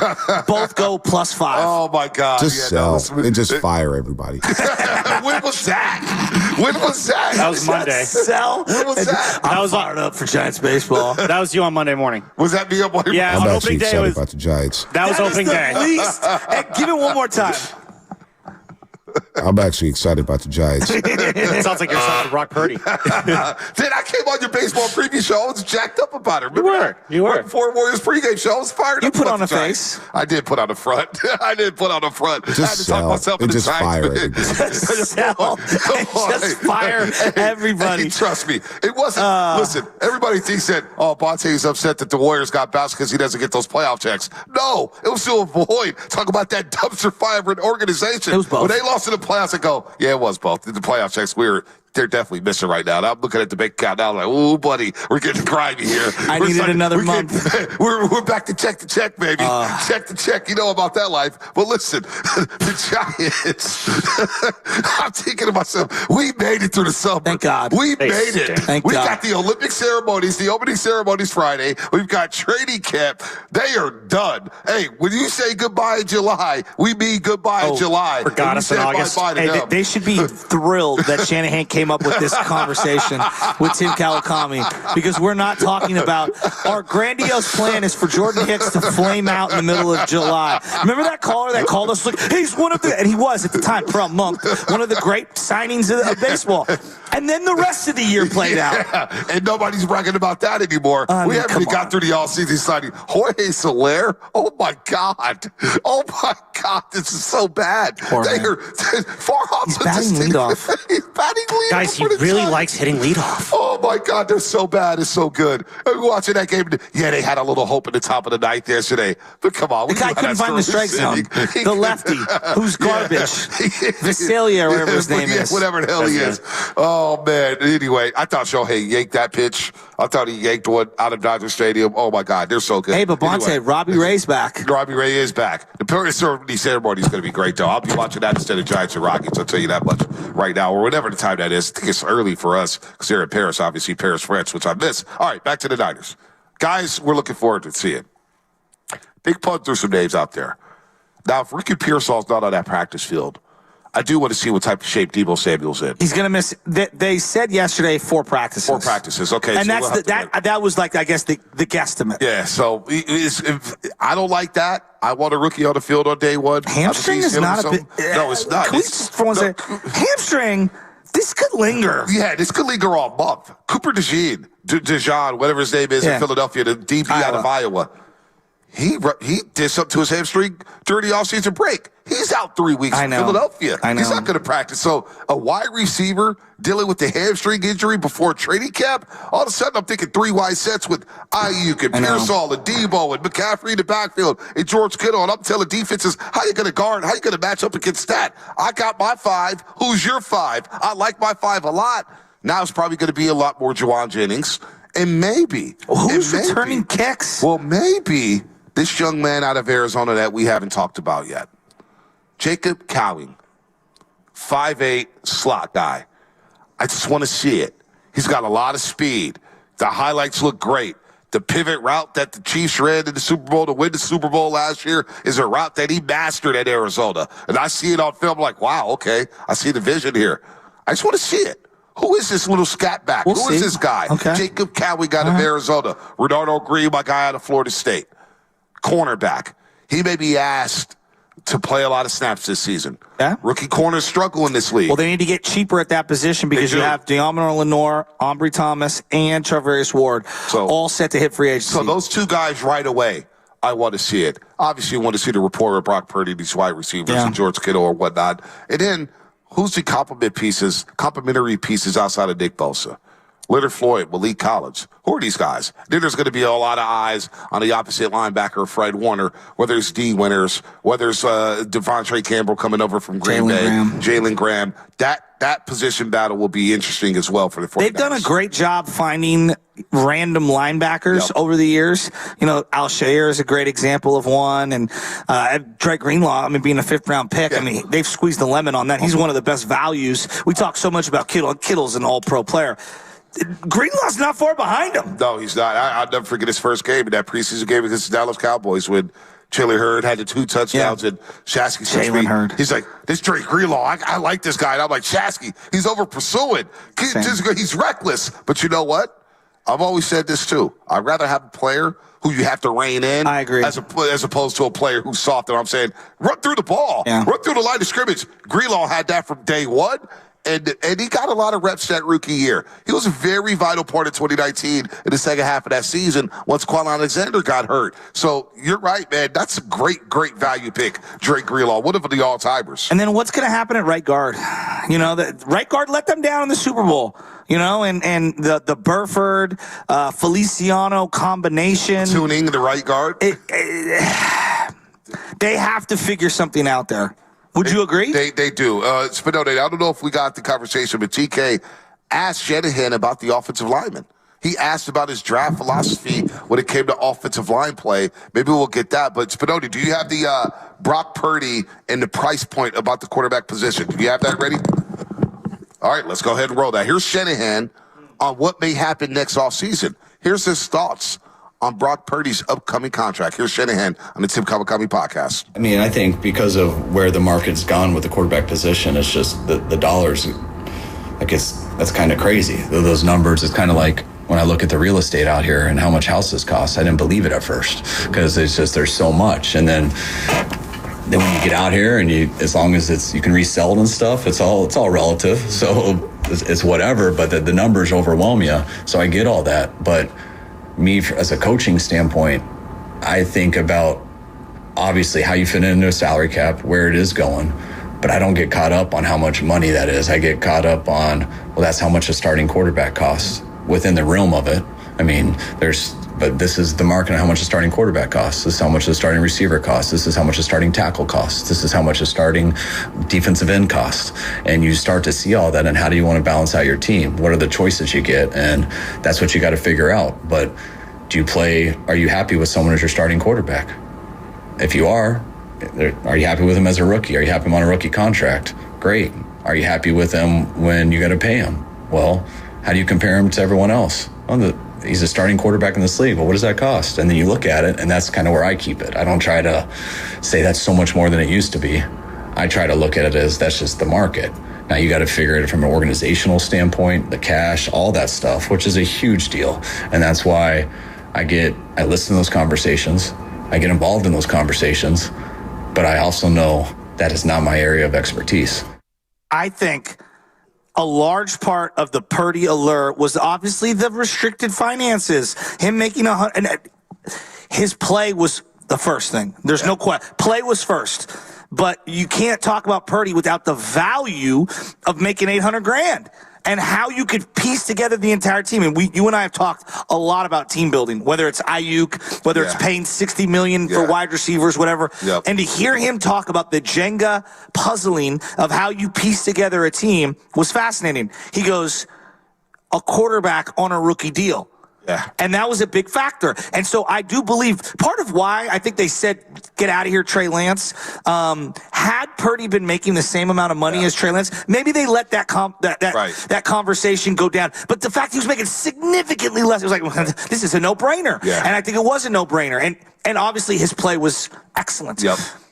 Now the question, and you heard him say it, like, okay, this is how much a starting quarterback costs when they have to get paid. How can I build my team around that? I think this is a big year for Purdy. I think it's a huge year. Do you believe, reading in between the lines with Shanahan, maybe he's putting the out there saying, okay, I let you know my philosophy. I'm paying this guy this much money. What does it look like? He's on a rookie deal. But what happens if there is a reduction in play? Mm-hmm. If he's not because last year was an all-time season. Let's not get it twisted. I mean, Brock Purdy, fourth in completion percentage, fifth in passing yards, 30 touchdown passes last year. He's in the MVP conversation. He was 20th in pass attempts in the league. Yeah, 20th. It would have been lower had some of these quarterbacks not gotten hurt last season. He was 20th in pass attempts. It's still in the top 5 in most major categories passing the football. So I do believe Shanahan does love this guy. And I do believe that Shanahan would like to settle on this guy. He talked about how comfortable it was this offseason not having to discuss the quarterback position. I know who my guy is. I got my offense in place. After going through 7 years of trying to figure out whether or not I stick with Jimmy or Trey or go after Brady or Cousins or Stafford, I've got my guy. But he has left himself some wiggle room here. And he's left himself some wiggle room in the sense that if Purdy does struggle this year, which I don't anticipate happening, I'm trying to think about how they can improve off of averaging 29 points a game. Can we get to 31? Can we get to 32? Can this offense carry the defense at times? They proved to me last year that they could carry the defense at times. But if Brock Purdy does regress, and it comes to a decision to where you have to pay this guy a lot of money, Shanahan has left himself out to say, you know what? Well, I don't have to commit to this quarterback because of the team building process. And maybe I could use that 60 to 70 million elsewhere to build the football team. And I'll go find another Brock Purdy. I'll go find another guy who could run my offense because I don't ask my quarterbacks to do a lot in my offense. Run the play that I call, don't audible. That's what I do here in San Francisco. When they drafted Trey, one of the quotes the coach and the owner said simultaneously was, we had to get cheaper at quarterback. Yep. Because the rest of the roster was getting expensive. When I look at Kansas City, and I want to make a couple quick comparisons, why do we believe that Patrick Mahomes is one of the all-time greats? Because when he was on a rookie deal, he looked awesome. Yep. And then when he got the mega deal and they had to rework the offensive line and go with cheaper, unproven wide receivers and go and trade away Tyreek Hill and go with a completely revamped young defense and only stick with Kelsey and then have a rookie running back and then he still won, it was like, wow. He can make a bulk of the money and he can elevate others around him. All right, we're having a Tua conversation.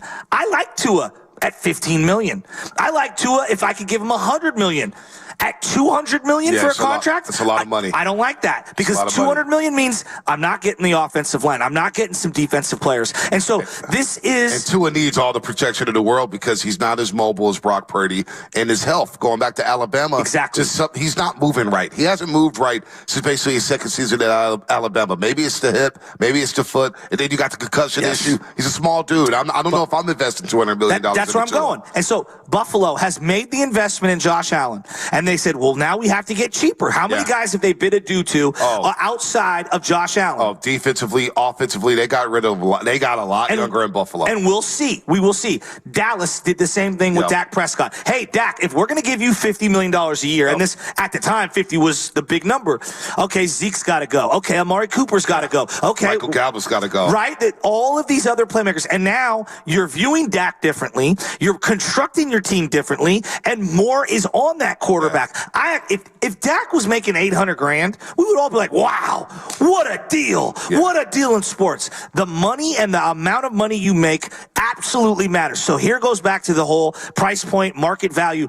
When the owner comes out and says we're going to reset the quarterback market, you're doing yourself as an organization a disservice, because now you're overpaying for someone that you might not have to overpay for. Right? So that's why everyone says the next contract's got to be the biggest. No, it doesn't.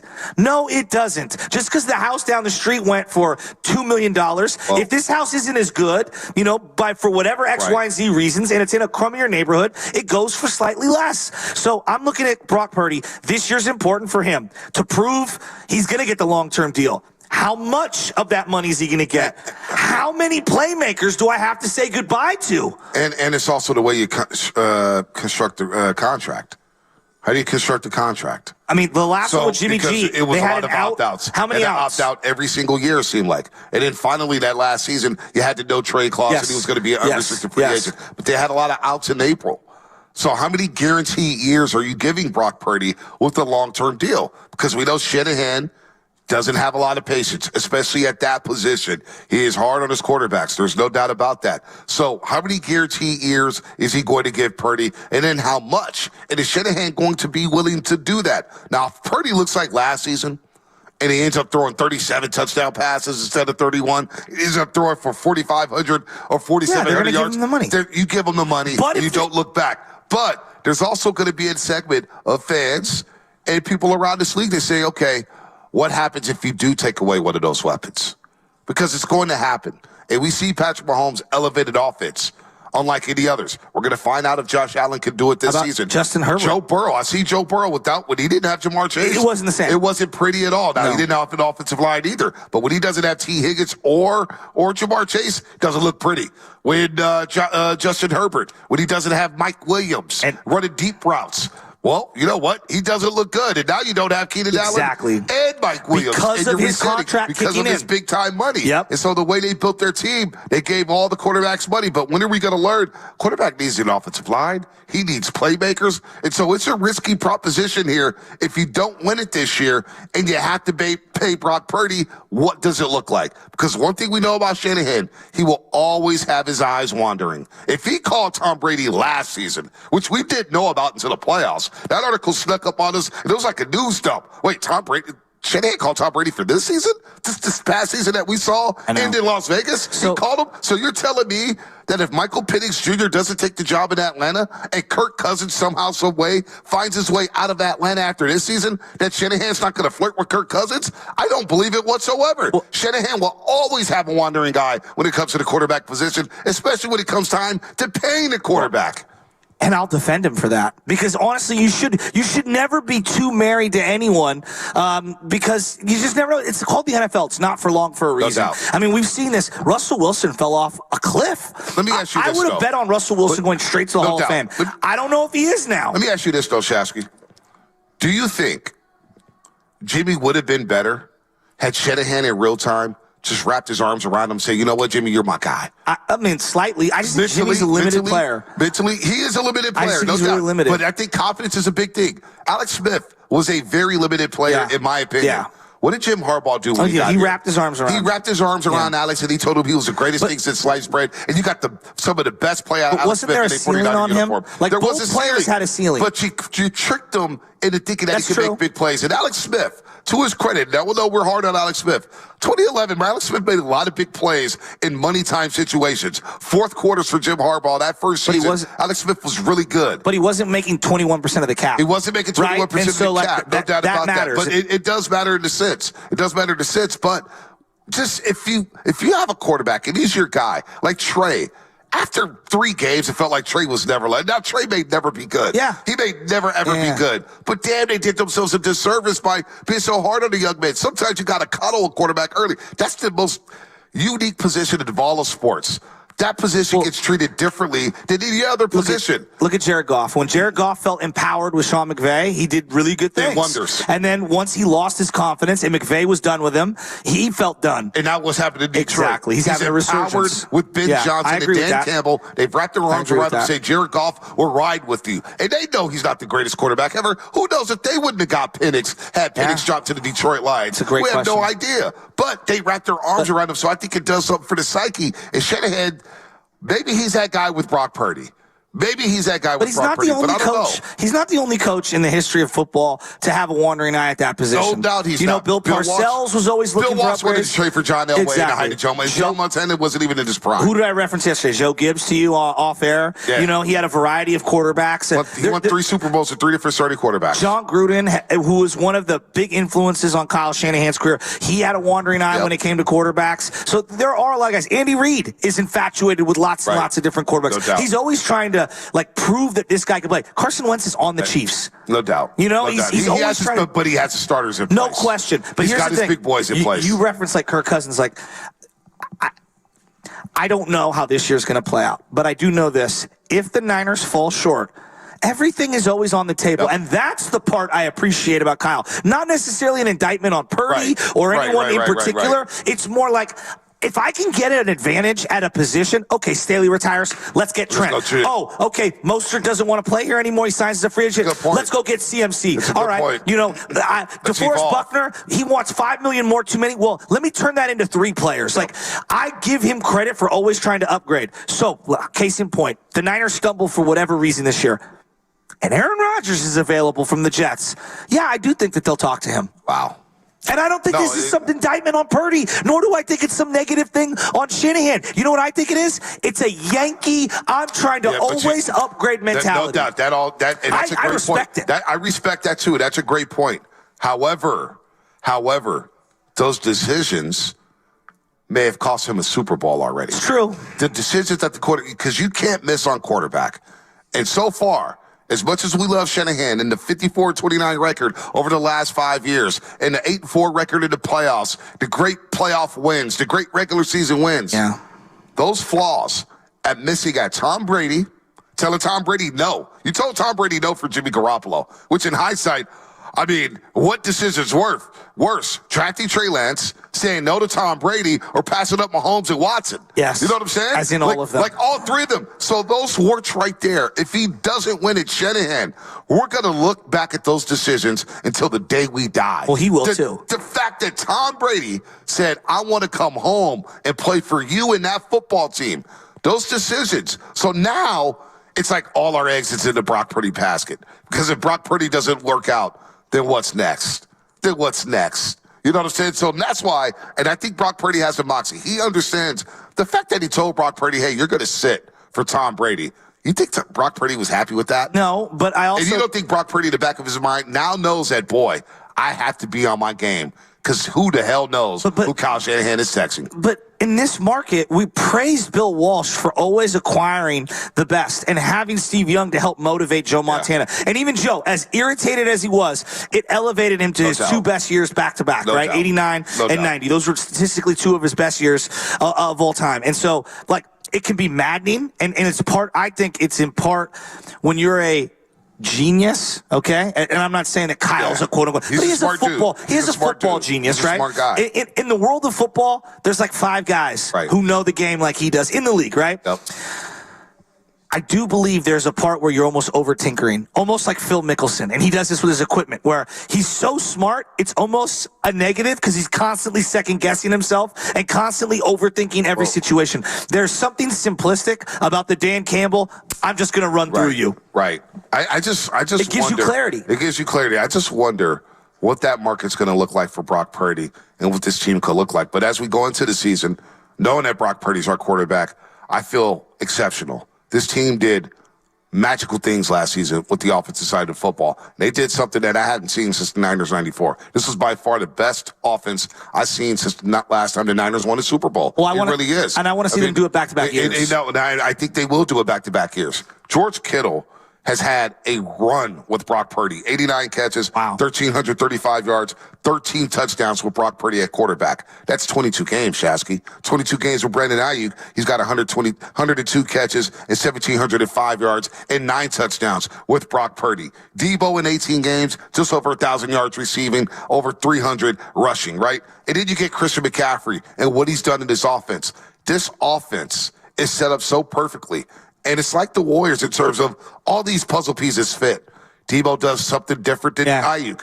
Kittle does something different than Debo. Christian McCaffrey does something different than anybody in this league. And now you add Logan Thomas. Now we'll see with Jawan Jennings, who has a lot of confidence as a third down wide receiver. Jawan Jennings quietly has made some big plays for the 49ers over the last 3 years. 2021 NFC Championship game, he had some big plays in that one. So this offense is set up to build off of a very special season where they had 4 players with over 1,000 all-purpose yards and a quarterback who broke a single-season record for most passing yards in a 49ers uniform. I'm expecting this offense to get over 30. To hell with 29. I want 31, 32, 33. This offense is ready to explode on this league. They got everybody back here, Shasky. Shanahan said to Purdy that he should be flattered, or essentially that they went and flirted with Tom Brady. Would you be flattered if 95.7 The Game flirted with Skip Bayless or Colin Cowherd? Absolutely not. I would not be flattered. How would you feel? I would be jacked up. I will go on that show and have the best show of my life and say, you really want to go that route? You really want to go that route, Matt Nahigan? You want to go that route? Go ahead. Try me. Do you think Brock Purdy was flattered? No, I just said that. No, there's no chance because it's not just a one-year deal. What if Brady does win the Super Bowl? I want to go back to back. I want to go back to back at the age of 47, 46 years old. And then Brock Purdy, not only that, you're messing with his money now. No doubt. You're messing with his value now. No doubt. And now all of a sudden you're like, well, we just won one with Tom. We have to pay Brock soon. Let's just flip Brock, pay Tom, and go draft the guy and have him learn under Tom. But the way Kyle said it to Kawakami, it was like he believed it. Like, oh, yeah, well, I told him, like, you should be flattered. Yeah, no. There's no flattery. Could you imagine if Jed York was like, hey, if Belichick wants to come here for a year, you're going to be my OC, Kyle. Yeah. and you should be flattered because it is Bill Belichick. Well, how would he react in that situation? That would be wild. Speaking of Belichick. So speaking of Belichick, we'll get to Belichick in just a second here. But Brock, there's no doubt now in the back of his mind, he knows the head coach that he's playing for. He understands the route he's had to take in the NFL. And he understands that I better play at a high level this year. I cannot have any drop-off because not only is it the money, but Shanahan is known to look elsewhere. They are like your hit television show, whether it's Sopranos, The Wire, Game of Thrones. Anybody can get whacked at any moment. No, they can't. And get upgraded by a bigger crime boss. Am I wrong? Would it be the right move, though? What? With Brock Purdy? Let's see it play out. You're hesitant on paying him big-time money, huh? Well, no, it's not that.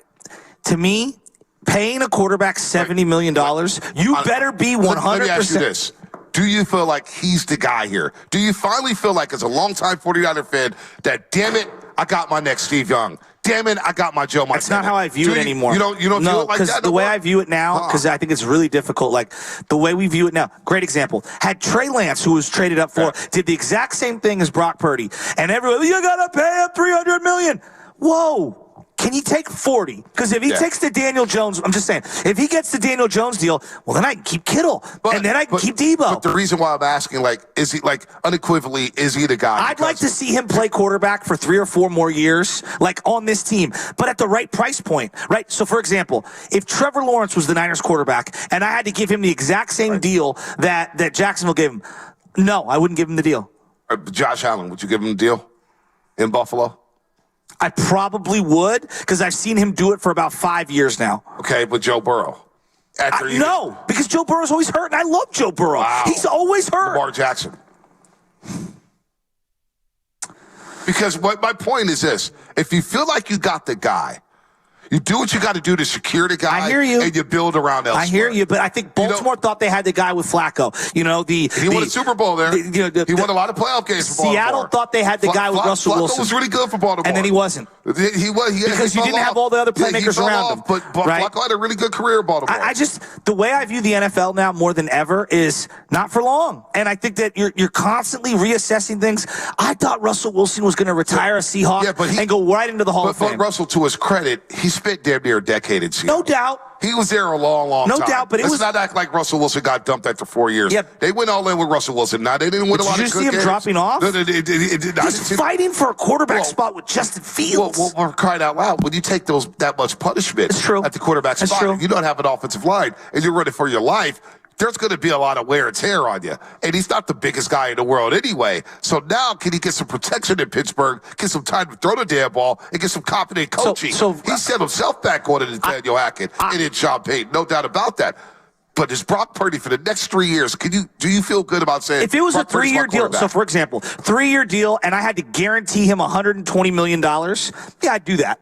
Okay. I would do that. I'd give him the same guarantees because Daniel Jones got $40 million. Yeah. No doubt about it in my mind. If I could keep that number under 50, I'm in. But you're not going to keep that number under 50. Well, you never know. Not with this type of production. This is elite production. Maybe Purdy realizes, but maybe Purdy realizes that, like, if I take a little off top, I can keep that weapon. I can keep this guy over here and still make godly money. Brock Purdy may not think like that. No, he may not. He may think like that. I think Brock Purdy's I like Brock Purdy. He's easy to root for. Very easy to root for. Well, I'll tell you. But what if Brock Purdy thinks like this? He goes, no.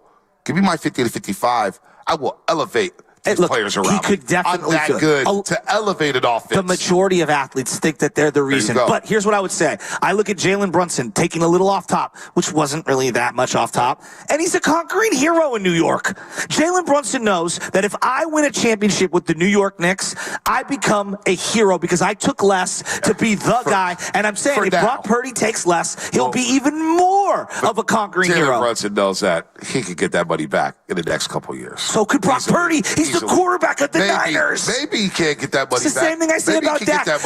I'll say Dak. I'll tell Dak this. Dak, had you taken $10 million per year less, how has your life changed?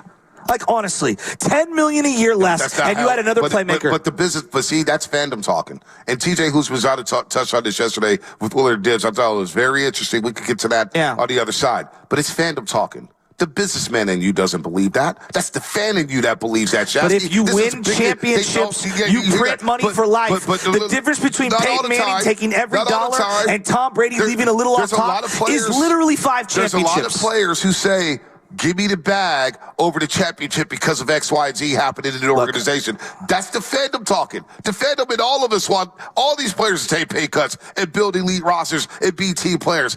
But this is a business. Let's not get it twisted. This is a business. And I'm not saying that, hey, Aiyuk's not walking around here as a broke boy. He got $14 million coming off of being a first-round pick. There's no doubt about that. But it is still a business. The businessman in Joe Shasky understands where Aiyuk is coming from. But I was going like this. The fan in you wants these guys to take pay cuts. When it's like, that's not how it works. No, if you're making $100,000 a year, $1,000 on your paycheck over the course of the year isn't really that big of a difference, okay? It's really not. And when you're looking at, let's say, a $100 million contract, $2 million, $3 million is let's just say, I don't know what the separator is. It's not changing your life that dramatically. Yeah, but that's not how they think. I understand that. I understand that. This is a business, man. This is a business, and they got to get every single dime because these owners are getting every single dime, and they're getting billions and billions of dollars off the back of me performing on Sundays. Yeah, but there's the reason why you're selling all these jerseys. But there's a CBA for that. No, that's how we split the money. We hear all that, but that's not how it works, man. That's not how it works today. You know that. The fandom in you is talking, but the businessman knows what time it is. I started this segment by going and being almost like a socialist, grabbing all the food and bringing it to the whole crew while I struggled to eat. I know about trying to, take a little off top so that others can fill their bellies. You didn't even ask her to breakfast. That's your plate. You're lying to the audience. You got that food for you. I've seen you crush plates like that, Shasky, in 2.5 seconds. It's the reason why you're working out every damn day. Trying to keep it off. I'm trying to get that tricep looking good. Boy, got a lot of work to do. What is going on here? Love his traps look good. All right, let's get to the injury report.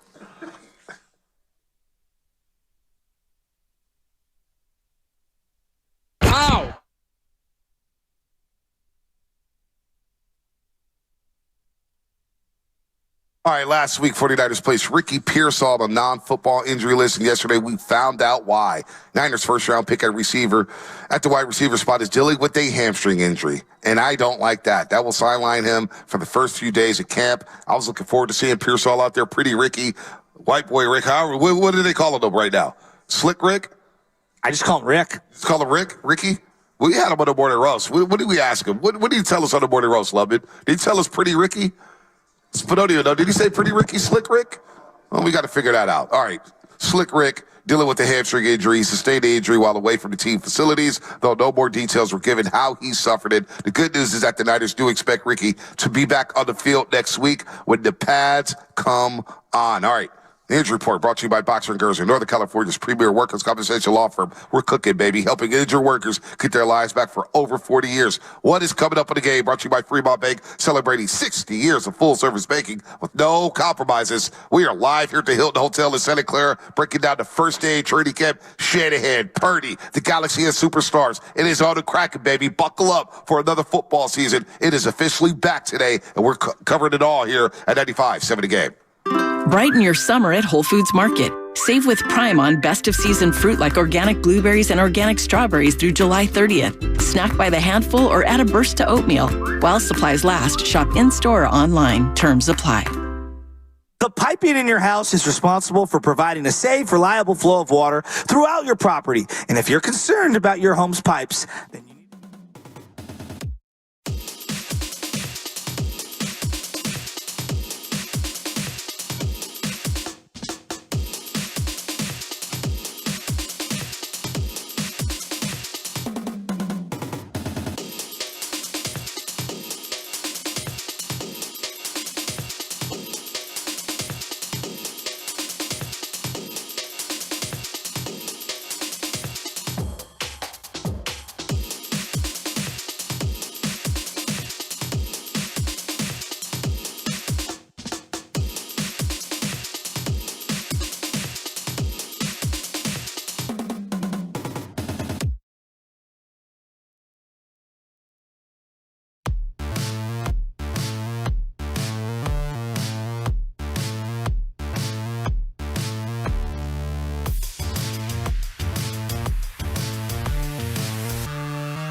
here at the Santa Clara Hilton Hotel, right next door to Levi Stadium for the first day of training camp. Football is back, baby, with Butcher and Bonte here at 95.7 The Game. And shout out to our great friends at Flowing Water Plumbing and Drain. If you're going to call it to the roast, you better bring it, because if you don't, you will be flushed. Brought to you by Flowing Water Plumbing and Drain, my favorite family over here. Just came by and dropped us off donuts, Shasky. And they brought us a Twin Creeks shirt from his softball days over there. Look at that. Sunnyvale, shout out. Shout out to my girls, Heather and everybody. What a great shirt. What's the last names again? Last name's Bernardino. The Bernardinos, second year in a row. They've come down here and brought us some donuts. And did you hear what Lubman said the second he saw the donuts? Oh, baby! And then he housed like 4 of them. If there's anybody who deserves a donut, it's Sam Lubman. Look at that. Look at those abs, man. He's got a six-pack. I mean, he's got a flat stomach. Shasky do what he wants. I earned these donuts. You and I mean, you know, we got a little baby pup here. Got to work out my favorite gym yesterday. We can't eat 4 donuts like Sam Lubman can in his metabolism or whatnot. But shout out to the Bernardinos for hooking us up with donuts, man. I love that family. They're always tapped in. They are the best. They're getting ready for school next month. They're in summer right now. They're having a good time. They're ready for George Kittle jersey. The George Kittle jersey, although they love CMC. Of course. Who doesn't? I think he's got approval rating number 1. He's got 2 beautiful daughters, 1'8", 1'5". Yeah, they're gorgeous. They're football fans. And he's repping Archbishop Mitty, which it wasn't the greatest luck, but I'll give him some love. It's WCAL. Now, get this, Shasky. You met my niece yesterday, Peanut. She got to go to the Warriors Basketball Academy, and shout out to Ben and the whole crew, Jeff Adiago and Haley and everybody up there at the Warriors Basketball Academy, practicing at Thrive City yesterday. 25 years in the community. They've had over 80,000 campers. Wow. It's really a big-time camp. It sells out the week they put out the schedule. Everybody wants to go to Warrior camp. They had a kid from Mexico up there who begged his mom. He participated last week and begged his mom to stay another week to be in the Warriors camp. So, you know, there's a lot going on. But my niece, Peanut, get this. She's going to go to Lincoln High School for her freshman year. So I said, oh, you want to do all 4 years at Lincoln? And she goes, no, Uncle, I want to transfer. So what do you want to transfer to? She wants to go be a Crusader. She wants to go to Reardon. Let's go, Will Watkins. Let's go, head coach of the team. Yeah. And I said, really, Reardon? You know, SI. They got an up-and-coming team. I was like, SI, Sacred Heart, and whatnot. She said, no, Reardon.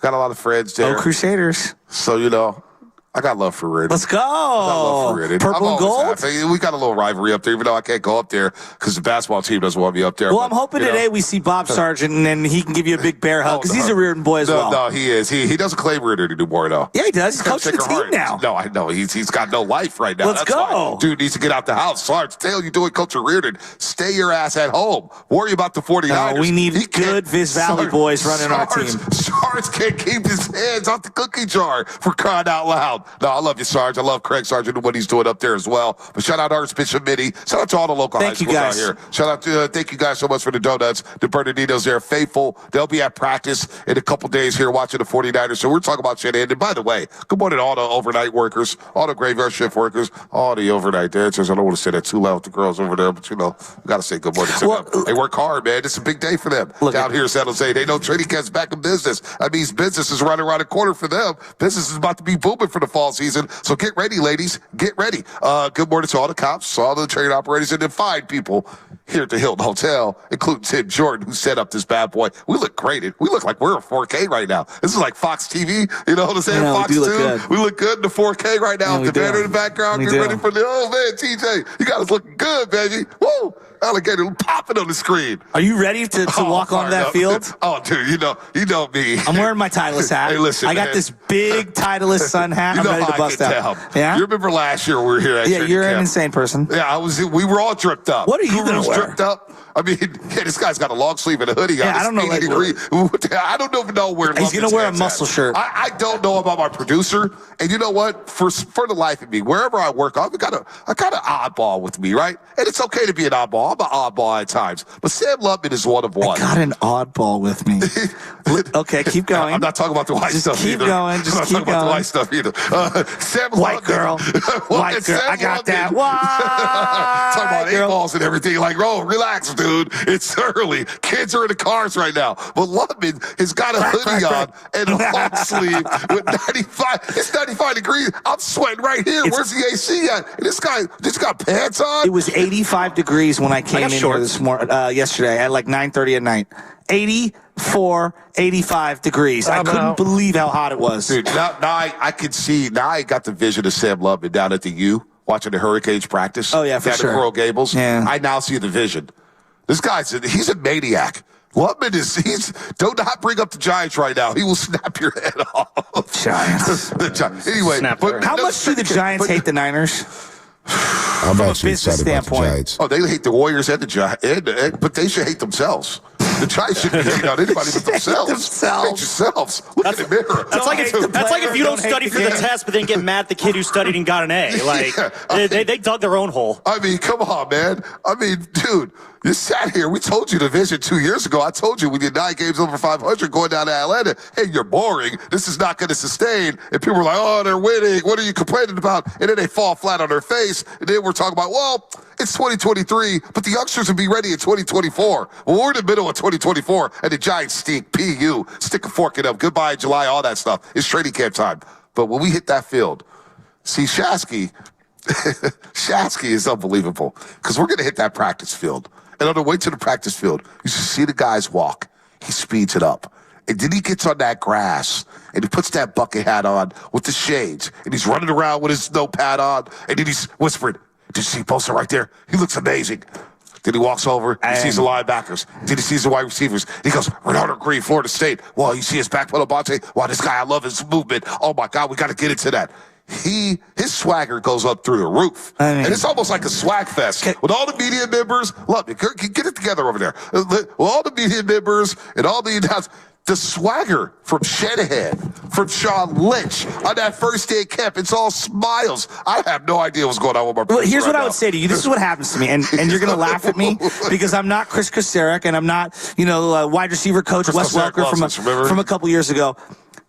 When I see practice being conducted, I want to jump in there and be a part of practice and be one of the coaches. I just get a certain way. I want someone to throw me a fungo so I can start hitting some ground balls. I want to see some guys hitting some pads. I can't just watch. I have to be involved. It's hard. Tim Jordan, I feel like Tim Am I a sick person for that? It feels good. It's like planting a tree, right? You got the seed, you got your roots, and you're just watching it grow and grow and grow. And I remember the first day I ever took Shasky down to practice. He didn't want to come. He almost flaked on me. And 30 minutes into the practice, he had a smile ear to ear. Was like, this is amazing. How have I never gone to a practice before? I love practice. It's like, dude, come on, man. The great ones love practice. The great ones love practice and being on that field. Me, Jerry Rice, Barry Bonds. So the great ones just love it. So look, what I like to do when I get on that field? I wait a moment. I look around to see if nobody's looking, and I take a piece of the grass. And I just chew on it. This is such BS. And you do not chew on the grass. I'm just like, you know what? It's football time. The grass is cut perfectly. It's all green. The white lines are perfectly chalked. You know what I'm saying? All that stuff is good. Dude, it always comes back to the chalk. It always comes back to the chalk. It always comes back to the grass. You get the theme here? You guys get the theme out there? Grass, chalk, grass. One is white, one is green. One smells, and the other smells. You know who's not going to be on that field? Get a high on both of them. You know who's not going to be on that field? Who's that? Bill Belichick. Now, look, I will give Kyle this. Kyle with the Tim Kawakami podcast, the TK pod, basically addressed the Bill Belichick thing. Oh, my God. And I'm not going to lie to you. I love Kyle's confidence. Belichick's probably one of the greatest sports minds of all time. It's like Popovich, it's him, it's Red Auerbach. Phil Jackson. Yeah, you want to go Joe Torre, fine. Yeah. There's a zillion guys who go Bruce Bochy. We can go to a million different names. He's the head guy. He ran the organization for 25 years. And Kyle floated the idea of having him be his DC. I respect it. Let's play the cut. Let's play the cut here. Spadoni, if you can. Real quick, guys, before I throw to the cut, you mentioned Bill Belichick not being on the field for anyone this year. 3 players currently for the 49ers that will not be on the field that are on the PUP list, the physically unable to perform list. This just got announced by Adam Schefter. Obviously, linebacker Dre Greenlaw, Talanoa Hufanga, who's obviously out for most of last year, and defensive lineman Drake Jackson, all on the PUP list. Well, Jackson's been hurt for 2 years. We brought up Jake Jackson yesterday, and I'm like, is he even on the team? He had the great game at Pittsburgh. Bosa comes back. First game of the season, McCaffrey's running 70-yard touchdowns. Aiyuk's going 8 for 8, a couple tugs, and Debo's doing his thing, and Purdy is throwing the first down side into the camera like, oh, he's all the way back. Oh, let's roll, baby. McKivitz is getting blown up by T.J. Watt. He is. But Drake Jackson amasses 3 sacks. Drake Jackson steals the show. We're thinking, Bosa? Drake Jackson? Hargrave in the middle?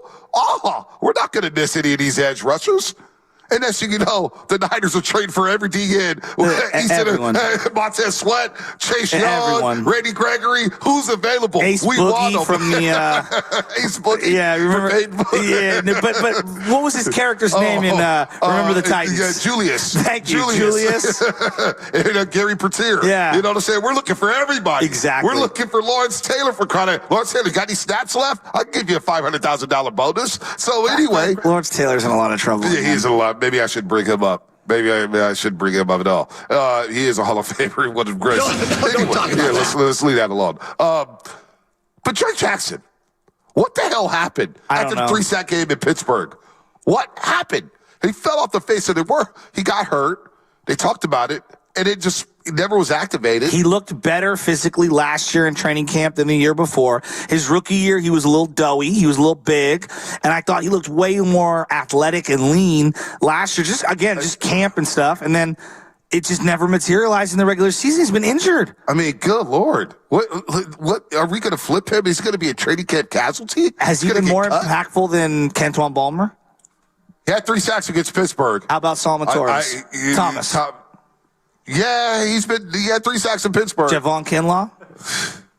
Kinlaw had a couple moments. I'll give him that. Well, I mean, off the field. The pick 6 against the LA Rams. I was going to say the squirrel eating. The squirrel eating is next level. Yeah. Kinlaw went bad last year. His feud with Grant Cohn. Can you believe the revenge game, week 1?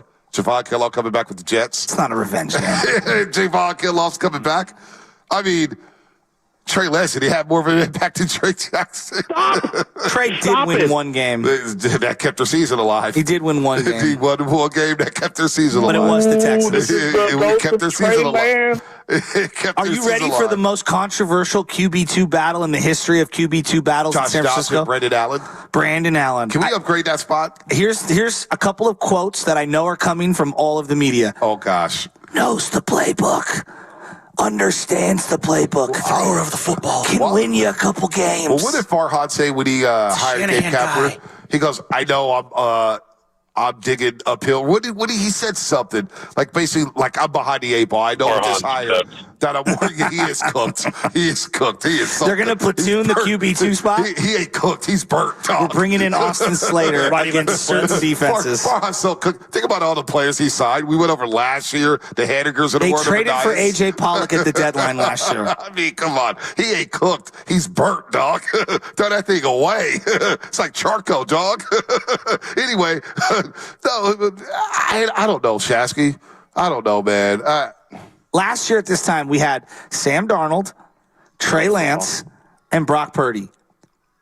And Jimmy Garoppolo was getting ready to play them in a practice in Vegas. Well, and apparently he looked good in Vegas, right? Oh, Jimmy looked like Jimmy. Oh, he was lighting it up. Oh, yeah, okay. Everybody took that practice. they got to play by the Raiders in practice. Like, he looked so much like Jimmy that Devontae wanted to quit 1 month into the season. 1 month into the season. I'm going to lose my life. But a year later, you got Brock Purdy, and there's no question about anything. But I am worried about the backup because I'm not a fan of Josh Jacobs. Why? It was a nice story, but you notice that if you're not running RPOs, if you're not running play action pass, he's a very limited quarterback. Monte, if you go to your most teams, if you go to the backup quarterback, you're done. You know what though? At least with Sam Darnold, I know I can't believe we're going to say he this. He lost to Carson Wentz. Nobody played that game. Nobody played that game. I mean, Aiyuk played a snap and Debo played a couple snaps. At least with Sam Darnold, let's finish the sentence. Let me finish. At least with Sam Darnold, I know it's not going to look as clunky as it would with Brandon Allen and Josh Dobbs.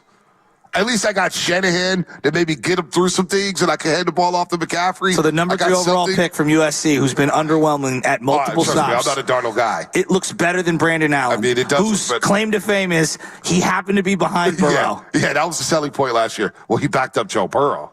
He backed up Joe Burrow. Somebody's got to back up Joe Burrow. Why not him? I mean, Mike Brown's a team owner. You know what I'm saying? He's paying Burrow all that money. You can't pay the backup a lot of money. You got to get cheap on that.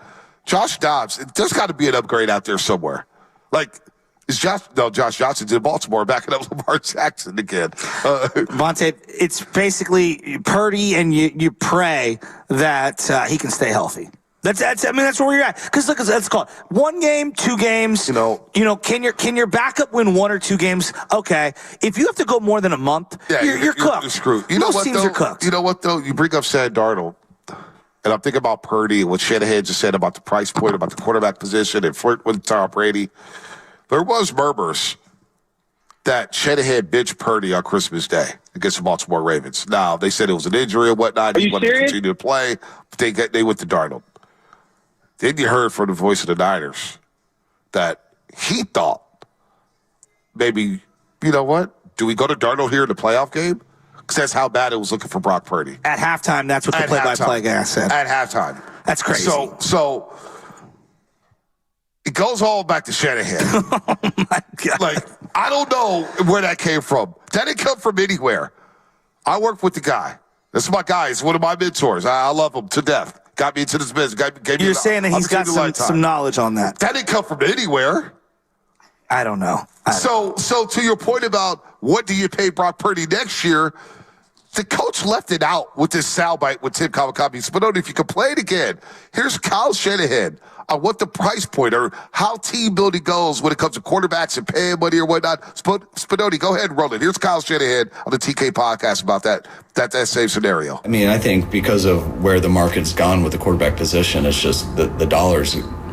I guess that's kind of crazy. Those numbers, it's kind of like when I look at the real estate out here and how much houses cost. I didn't believe it at first because there's so much. And then when you get out here and as long as you can resell it and stuff, it's all relative. So it's whatever, but the numbers overwhelm you. So I get all that. But me, as a coaching standpoint, I think about obviously how you fit into a salary cap, where it is going. But I don't get caught up on how much money that is. I get caught up on, well, that's how much a starting quarterback costs within the realm of it. I mean, but this is the market on how much a starting quarterback costs. This is how much a starting receiver costs. This is how much a starting tackle costs. This is how much a starting defensive end costs. And you start to see all that, and how do you want to balance out your team? What are the choices you get? And that's what you got to figure out. But are you happy with someone as your starting quarterback? If you are you happy with him as a rookie? Are you happy on a rookie contract? Great. Are you happy with him when you got to pay him? Well, how do you compare him to everyone else? Well, he's a starting quarterback in this league. Well, what does that cost? And then you look at it, and that's kind of where I keep it. I don't try to say that's so much more than it used to be. I try to look at it as that's just the market. Now you got to figure it from an organizational standpoint, the cash, all that stuff, which is a huge deal. And that's why I listen to those conversations. I get involved in those conversations. But I also know that is not my area of expertise. Wow. So that was a lot there. There was a lot there. And I'm reading in between the lines. Shanahan does love Brock Purdy.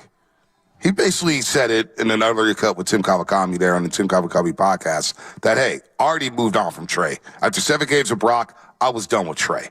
It was Brock's show. But also when he starts talking about price point and what are you paying this guy? What does it look like? He said, I like for the team. Do you like him? Yeah, I like him. Do you like him on a rookie deal? Oh, yeah, I really like him on a rookie deal. Do you like him at starting quarterback pay money? Well, that's where you start to have conversations. Well, actually, and he didn't say he didn't or this. He said, but then you have to start measuring up amongst other guys. And he's putting it out there, letting us know. It's very this interesting. is my team building philosophy. I'm not looking at the player. I'm saying to myself, the team building philosophy. How can I put together the best team? And do I put together the best team by giving the quarterback all the money in the world and resetting the quarterback market, which my owners spoke about this past all season, which I wouldn't do that. We know that's not Shanahan's nature. He doesn't get invited. He loves Brock a lot. But at a certain price point, does he love Brock or does he just like Brock? Or does he feel like he can upgrade that position with that price point? So like defensive-minded head coaches, Mike Tomlin. Yeah. I think they like having a singular guy there. I don't want to worry about it. It's not my side of the ball. Yeah, I'm with you. John Harbaugh. hey, Lamar's my guy. He runs that side of the ball. I'm going to let him do his thing. I think even Jim Harbaugh, who's not he's offensive leaning, but he's more of a general CEO. The general manager, Yeah, as opposed to the guy who's calling, plays. I think those guys tend to like one guy, and that's Pete Carroll. Hey, we're going to just let Russ over there. He's going to do his thing. Like Jim Harbaugh and Shanahan have some similarities here in this sense. We know about Jim Harbaugh, Alex Smith, and Kaepernick. We know about that situation where he said, I got to go with Kaepernick. This is my baby. I think he gives us another element. Yeah. And he was right. I think he was right in that decision, but the way he handled it wasn't always pretty. Yeah. When Harbaugh was always trying, we all forget, he went in the middle of the night to North Carolina to go watch Peyton Manning work out. I mean, they tried to get him to come. They tried to get Peyton Manning to come be quarterback of the 49ers. So Jim Harbaugh had a little bit of that. And then when you go to Michigan, J.J. McCarthy was not the starting quarterback. No. They had a dude named Dylan McNamara. And Harbaugh's like, you know what? I think I got something with McCarthy. I'm going to play him a couple series a game. Then they got their butts kicked by Georgia in the playoff game. And he goes, I'm probably going to lead to J.J. McCarthy. So Harbaugh's not scared to mix it up at the quarterback position. So to your point about, hey, Shanahan, wandering eyes and evolving or whatnot, that's what the great ones do. But I don't think it's just wandering eyes. See, I think it's more of this instead of wandering eyes. I think Shanahan, because he's an offensive play designer, he's so good at it, I really do believe that if you ask him, you have to choose. You either get, let's just say hypothetically, John Elway at quarterback with no weapons, or I'll give you all the weapons, and unfortunately you got to take Bubby Brister. He's taking Bubby Brister and all the weapons, I believe. That's just my feeling. Well, he's told us how he was a team, which is why he drafted all those defensive linemen. He hit it at Matt. He's like, when I did franchise mode, I played my boys. I always built my defense first, so I wouldn't worry about it. And in a sense, I'm not Shanahan or anything, but I kind of had that philosophy too with Madden or NCAA. I want to set my defense. I know I got my guys. I'm going to pay my guys. I'm going to be in every game because I got a great defense. Maybe Shanahan does feel like that. And he's saying, I could go get another Brock. I don't know, man. I don't know. But I guess, see, to your point, and I didn't mean to cut you off, but I think that he's very reluctant to move these great players that he has in place. I don't think he wants to move off Aiyuk or Debo or Kittle or Trent. I don't think he wants to move off Fred Warner or Ian Bosa's going to stay. And he touched on that. He goes, we've gone through a lot together. I love these guys. Yes. Now, I get the business component of everything, but I do love these guys, and I have a lot of conversations with guys. So let's pick it up on the other side, more on Shanahan as we open up training camp. Players to watch. Hey, let's open up the phone lines. 888. Yeah, where is everybody? I'm fired up. 9570. We haven't opened up the phone lines. 888-957-9570. Who are players to watch in training camp? Who do you have your eyes on? Obviously, you got the galaxy of superstars with Warner and Kittle and Debo and Trent Williams and Purdy and McCaffrey and all these guys. But what other players are you watching? Are you watching Diamador Lenore? Aubrey Thomas, where's he at? This green kid from Florida State, my Florida State Seminoles, how's he looking at corner? What about these young wide receivers? These young running backs we haven't talked about. They may be called into duty at some point this season. What are some of the players you're watching here in training camp as a quarterback position, at least for this season, is settled with Brock Purdy? More coming up. It's Butcher and Bonte here live at the Hilton Hotel in Santa Clara, and that's what's coming up. Brought to you by Safeway. Head to Safeway this week for this member deal. Creamy Dreyer's ice cream 1.5 quart or 14-ounce Haagen-Dazs ice cream or Haagen-Dazs Novelties 3-count $2.99 each when you buy 2. Visit Safeway.com for more details. See you in the aisles. This is Larry Fleck, owner of the Floor Store. Our summer sale is heating up, and it's about to start